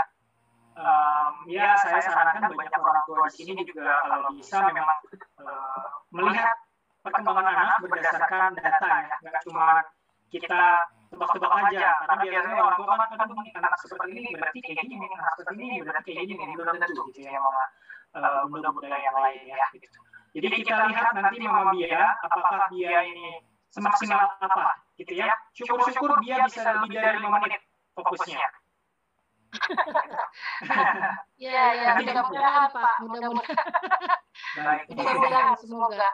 Ya, semoga menjawab ya Mama Bia ya. Kita lihat besok hasilnya seperti apa. Ya, terima kasih Pak Oke jawabannya. Sama-sama Mama Bia. Waalaikumsalam Bunda. Assalamualaikum Pak. Waalaikumsalam. Pak, saya dari mamanya Kathleen mau tanya, minta masukan dari Bapak. Untuk anak saya sendiri, setiap saya ada permintaan atau menginginkan dia belajar memegang pensil, hanya menyoret sebatas garis atau bulatan, itu anaknya tuh susah maunya ya Pak ya. Gimana caranya ya Pak ya punya keinginan ya? Karena setiap saya menyuruh dia selalu lari atau mencari kesibukan yang lain. Gak ada kemauan untuk memegang pensil. Bisa bicara gitu ya. Baik. Oke, baik. Mama Kathleen ya tadi ya. Baik, Mama Kathleen. Bagaimana menghadapi anak yang mungkin kurang bisa fokus gitu ya, diminta untuk menggambar, tapi dia mengalihkan dengan kegiatan lain. Mama Kathleen ini harus kita cek dulu bagaimana datanya dari si Kathleen ini, bagaimana yang bisa kita lakukan gitu ya. Apa sih yang bisa men-trigger bagaimana Kathleen ini supaya mau untuk belajar menulis atau menggambar atau yang lain-lain supaya juga bisa cepat ngomong tadi ya katanya ya. Harapannya seperti itu. Nah ini harus kita cek dulu Mama Kathleen, apa sih sebenarnya trigger yang bisa kita gunakan agar si Kathleen ini mau. Gitu ya. Nah, kebetulan besok juga kita menggunakan metodenya metode menggambar gitu ya. Nah, semoga nanti Kathleen juga bisa mengikuti untuk psikotes yang menggambar tadi gitu ya Mama Kathleen ya. Semoga besok bisa mengikuti. Nah, besok ini belum tentu sama saya, jadi nanti besok ada tim dari Grahita lainnya, belum tentu sama saya ya Mama Kathleen atau bunda-bunda yang lain. Nah, semoga besok bisa secara maksimal Kathleen juga mau untuk menggambar supaya kita bisa tahu nih apa sih sebenarnya trigger yang bisa kita gunakan supaya Kathleen mau. Itu ya, jadi Mama Kathleen mohon bersabar, kita lihat besok ya Mama Kathleen ya. Satu lagi Pak. Ya, boleh Mama Kathleen, bonus. Kira-kira kenapa ya Pak ya? Anak saya kalau memainkan sesuatu tidak dalam waktu yang 5 menit atau 10 menit hanya sebentar, tapi dia lebih ke memberantakin barang ya Pak ya. Mau apapun itu yang udah ditata rapi, semuanya diberantakin, asal udah diberantakin dia kabur. Mau di rumah, mau di mana, dan kita coba ngarahin, dia tetap diem aja. Oke, baik. Oke. Bagaimana mengatasi anak yang sukanya memberantakin barang gitu ya? Barang yang tapi dia tidak memanfaatkan apa mainan yang udah dia dia keluarin. Dia hanya pengen lihat semua mainannya udah bersebaran, udah dia puas gitu loh Pak. Oke. Bagaimana mengatasi itu? Balik lagi ke yang tadi ya Bapak Ibu ya, bahwa anak ini nggak tahu bagaimana apakah itu yang benar atau apa itu yang salah. Peran orang tua di sini harus bisa mendidik anak bahwa yang ini yang benar, yang ini yang salah, gitu ya Bapak Ibu ya. Jadi mungkin nanti kita bisa kasih tahu bahwa ini nggak boleh, ini salah loh, ini tidak baik dilakukan. Kamu tidak boleh melakukan ini, kamu boleh melakukan, misalnya kamu boleh ambil mainan satu, kamu mainin dulu, setelah selesai mainan dikembalikan, baru kamu boleh ambil mainan yang lain. Itu mungkin boleh dikasih pemahaman seperti itu kepada anak, gitu ya Bapak Ibu ya. Untuk teknis mungkin kita juga harus tahu bagaimana si anaknya ini mau dengerin kita atau enggak. Kalau tadi Mama Kathleen bilang bahwa Kathleen ini punya daya konsentrasi atau daya fokus yang sangat sedikit sekali. Nah, harus ada trigger-trigger, harus ada faktor yang membuat dia mau dengerin kita. Nah, itu nanti kita akan kupas di hasil besok, gitu ya Mama Kathleen ya. Semoga bisa menjawab ya Mama Kathleen. Terima kasih. Pak Oke. Baik, Bunda Ika. Ya, memang untuk siswa Pak Udis ini kita ada dari mulai usia 2 tahun sampai dengan 10 tahun. 2 sampai 4 itu kelompok bermain, 4 sampai 6 itu TK, dan 6 sampai 10 itu SD daycare. Nah, memang terkait informasi dari Mama Kathleen, untuk Kathleen sendiri usianya 3 tahun. Untuk teknis besok terkait anak yang memang belum bisa fokus.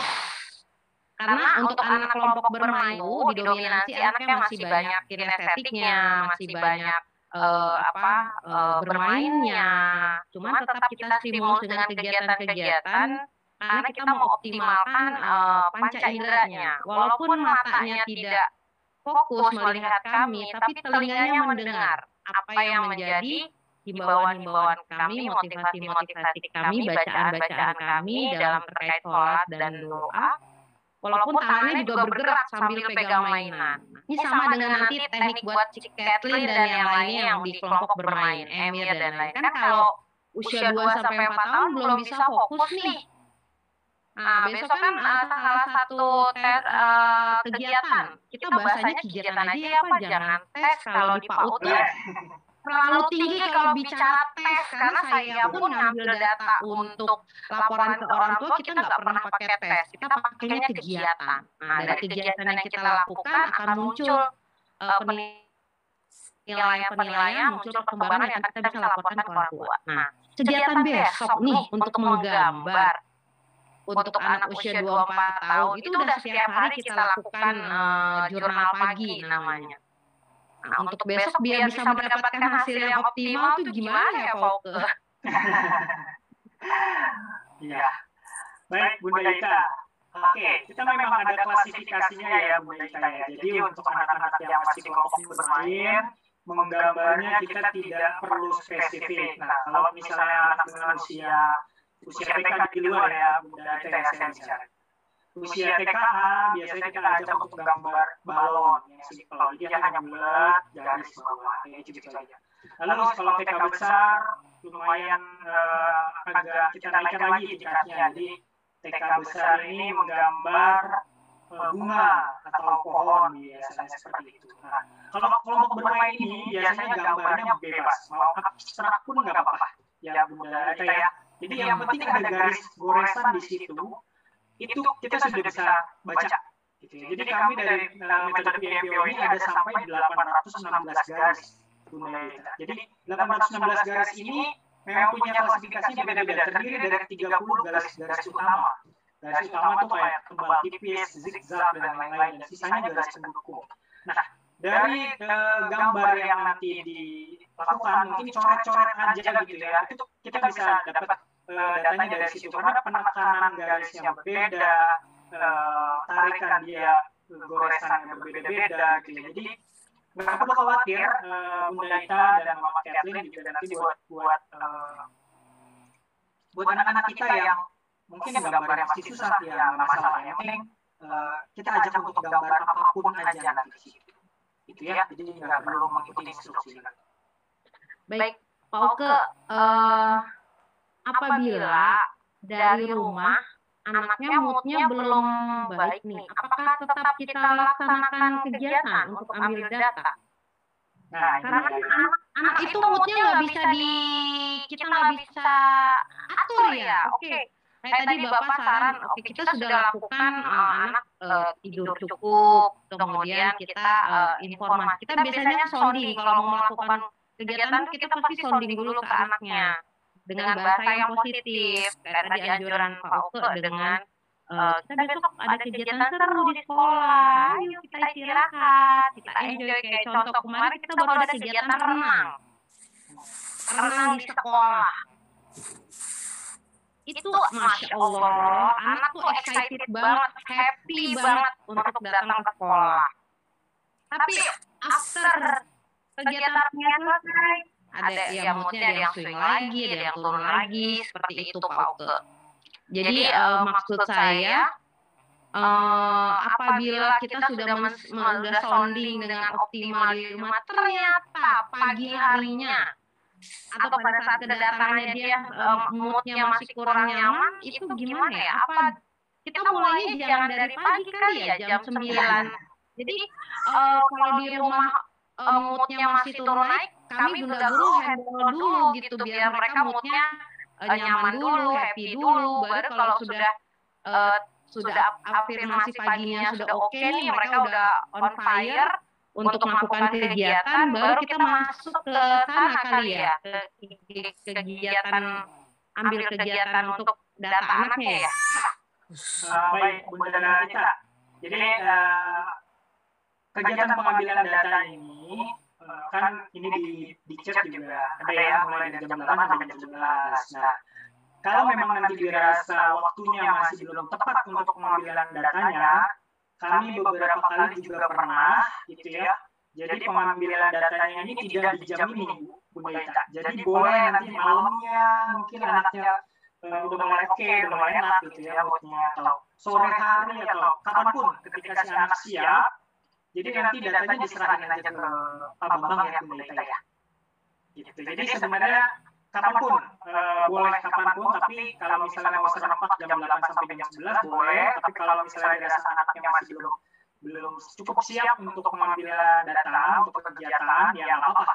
Ini boleh nanti di luar jam itu. Tapi minta tolong ya Bunda yang Bunda di Pautis ya, jangan dibantu sama sekali. Biar anaknya yang menggambar sendiri, biar anaknya yang coret-coret sendiri, dan tidak perlu dihapus.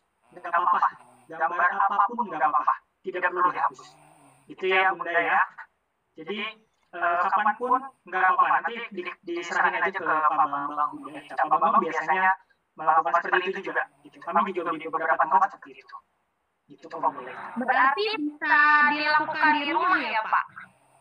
Bisa, kalau memang tidak memungkinkan di sekolah. Gitu ya. Karena kan sekarang lagi pandemi nih, kita lagi ada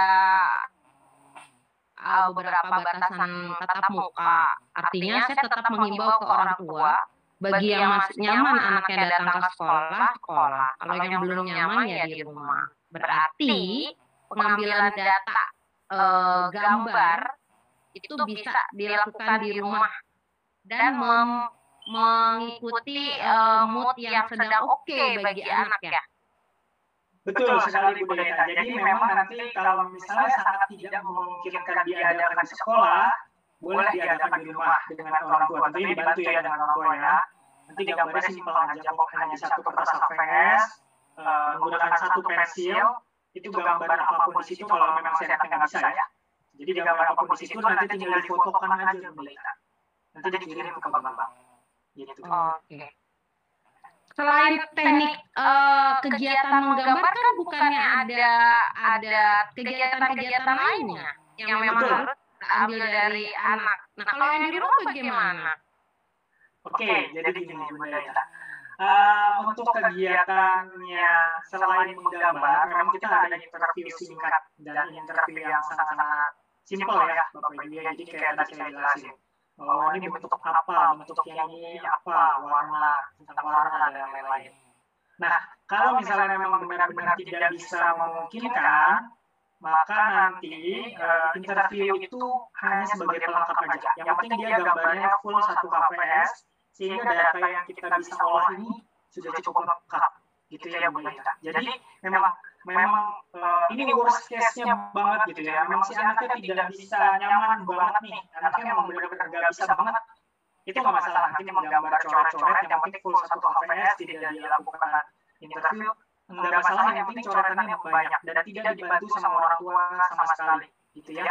Jadi ini hanya dianjurkan untuk yang benar-benar nggak bisa ya Bu ya. Tapi kalau memang bisa tapi nunggu aja ya harus dilakukan.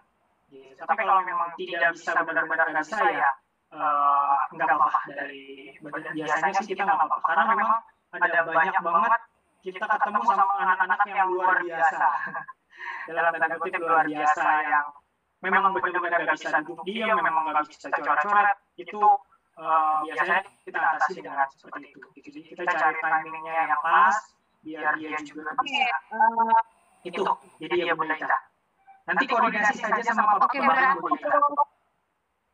Oke, berarti untuk pengambilan data menggambar itu dilakukan di waktu senyamannya anak, tapi durasinya harus tuntas 1 atau 2 jam, atau nanti boleh disambung lagi? Kalau masalah durasi sebetulnya selama ini tidak ada yang harus berapa jam ya Bu Deta ya. Tapi kami biasanya kalau datang ke sekolah offline, itu biasanya menggambar 5-10 menit. Jadi gambar sampai 5-10 menit ini seberapa banyak, itu yang kita ambil datanya. Tapi kalau misalnya dengan kasus khusus gitu ya, special case, ini senyamannya anak aja. Gitu ya. Tapi boleh dijeda atau sekali aktivitas? Kami saranin sekali aktivitas, tapi kalau memang tidak memungkinkan boleh dijeda. Oke. Baik. Jadi gini, nanti lihat aja Bu Deta dalam sekali running menggambar, apakah dirasa gambarnya sudah cukup banyak atau belum. Kalau misalnya gambarnya masih sangat sedikit, kami butuh data lebih banyak lagi. Gitu ya Bu Deta. Oke, terima kasih Pak Oke dan Ayah Bunda yang sudah semangat berdiskusi hari ini. Saya ambil alih sebentar ya, karena waktu sudah lewat 30 menit karena kita harusnya sampai jam 11. Alhamdulillah sudah tersampaikan. Insya Allah nanti setelah Pak Oke rilis dari grup kita, nanti kami akan berdiskusi dengan orang tua untuk listing pendaftaran ya Pak Uke ya. Oke, sebelum Pak Uke boleh penutup dulu sebentar Pak Uke, silakan.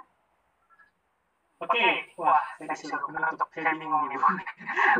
Baik, terima kasih sekali lagi Ayah Bunda sudah mengikuti webinar psikologi anak ini. Semoga juga kita dengan webinar ini bisa semakin semakin mengenal anak kita, semakin punya acuan bagaimana mendidik atau membesarkan anak kita gitu ya. Tentunya kita harapan sebagai orang tua pengen anak kita nanti bisa menjadi orang yang bisa sukses, bisa menjadi orang yang bermanfaat. Jadi sekali lagi dari saya mungkin terima kasih sudah mengikuti sampai selesai. Saya mohon maaf kalau ada salah-salah kata atau ucapan, mungkin tadi saya menggunakan contoh-contoh yang mungkin menyinggung, saya mohon maaf sekali lagi. Gitu ya, semoga kita juga besok bisa kegiatannya bisa lancar ya, Ayah Bunda ya. Sekali lagi terima kasih, saya mohon maaf kalau ada salah-salah kata. Wassalamualaikum warahmatullahi wabarakatuh. Saya izin dulu Ayah Bunda kita Terima kasih. Terima kasih Ayah Bunda, sampai jumpa di lain kesempatan. Terima kasih. Waalaikumsalam. Oke. Baik Ayah Bunda, masih stay tune dengan kami ya. Izin Bunda Guru saya ambil alih sebentar. Oke, untuk terkait teknis besok Ayah Bunda, memang 3 tahun lalu kami sudah kerjasama dengan Grahita dan kegiatannya pun sangat menyenangkan untuk anak-anak. Jadi terlepas dari menggambar, nanti ada anak wawancara terkait diskusi sebenarnya menjawab tentang mungkin kognitif atau kegiatan harian yang biasa kami lakukan di sekolah. Data-data itu memang jika dilakukan di sekolah, memang diambil langsung oleh tim Grahita Indonesia.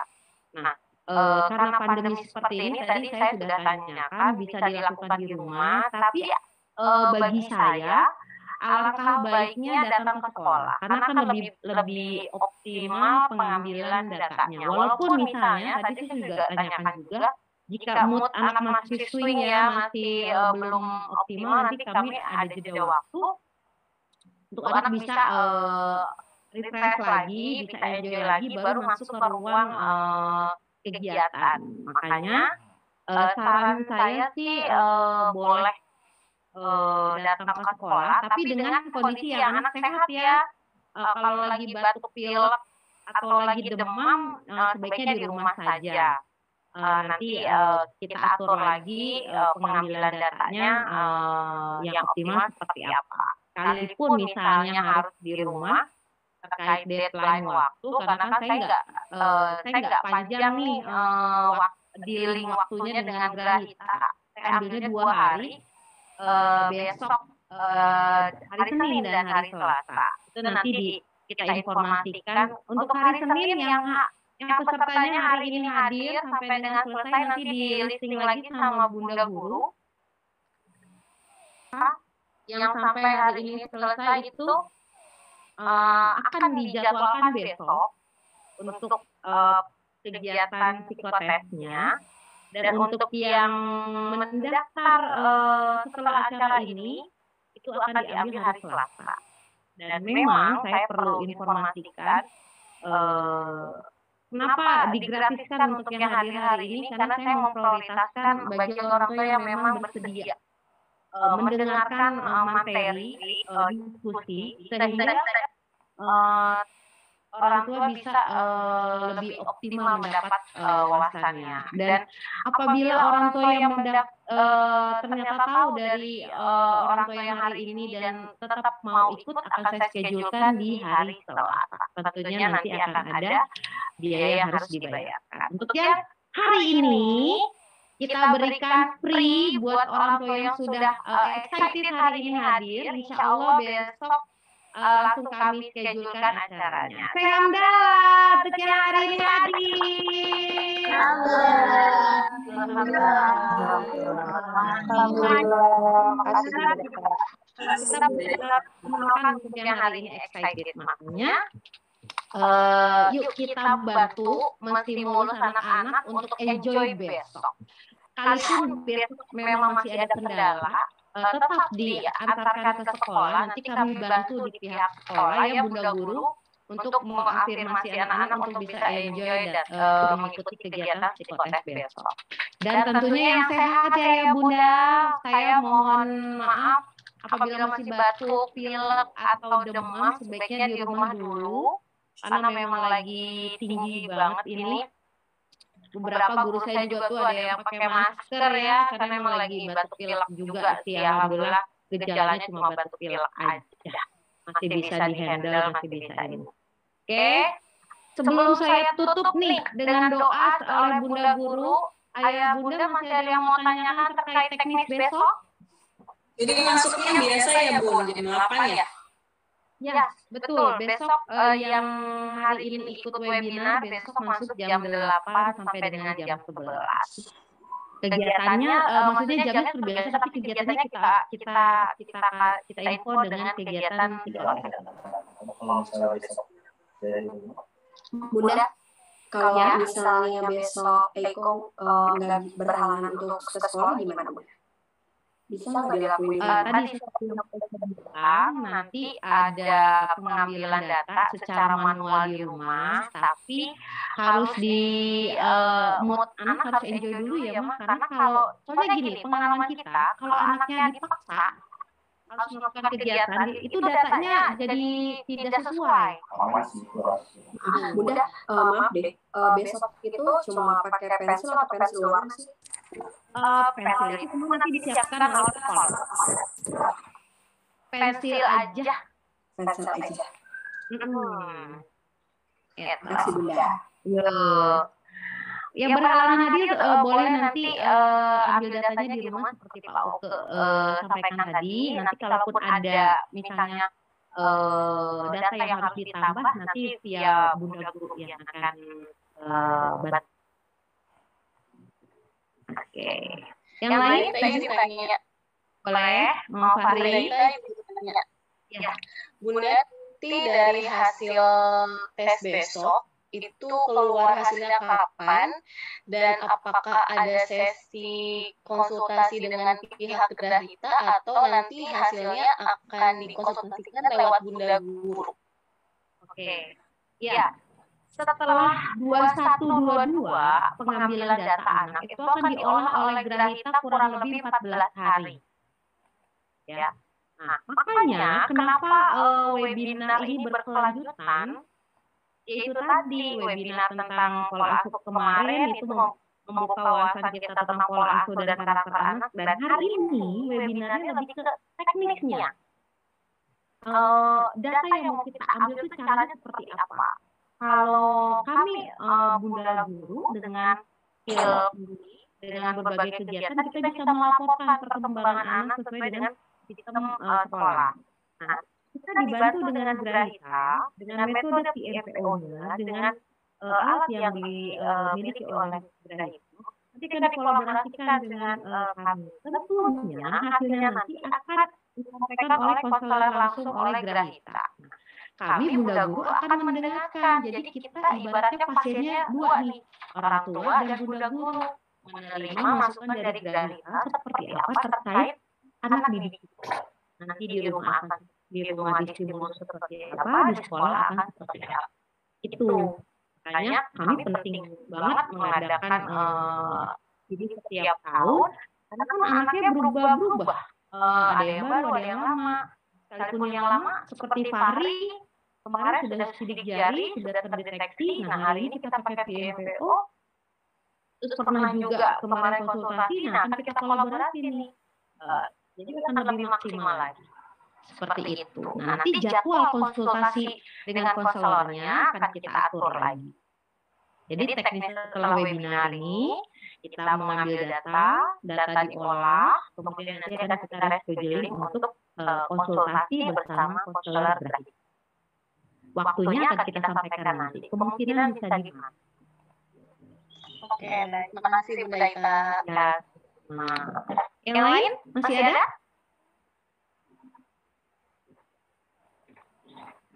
Kalau belum atau kalau sudah, kita tutup ya Bunda ya. Nanti kita lanjut lagi chat di grup kelas masing-masing oleh Bunda Guru. Silakan Bunda Alin, saya selaku Kepala Sekolah Fadhilul Islamic School bersama Bunda Guru bersyukur dan berterima kasih atas kehadiran dan keikutsertaan Ayah Bunda dalam acara webinar Psikologi Anak tahun ini. Kami berharap penyampaian materi dan teknis pada besok hari bisa kita lakukan secara optimal. Dan nantinya sinergi Bunda Guru, sekolah, dan orang tua juga bisa optimal terhadap pertumbuhan dan perkembangan sesuai dengan harapan kita.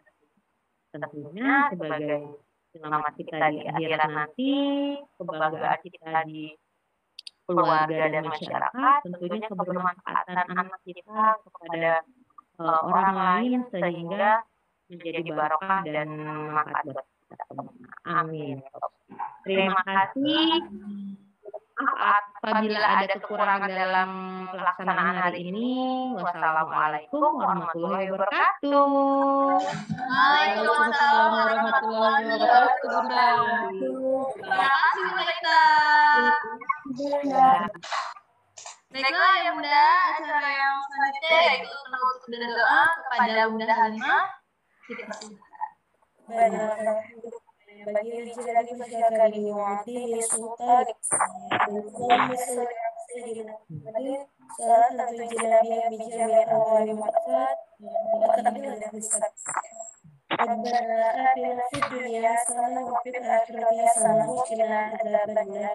Subhana rabbika rabbil izzati amma yasifun wa salamun alal mursalin walhamdulillahi rabbil alamin.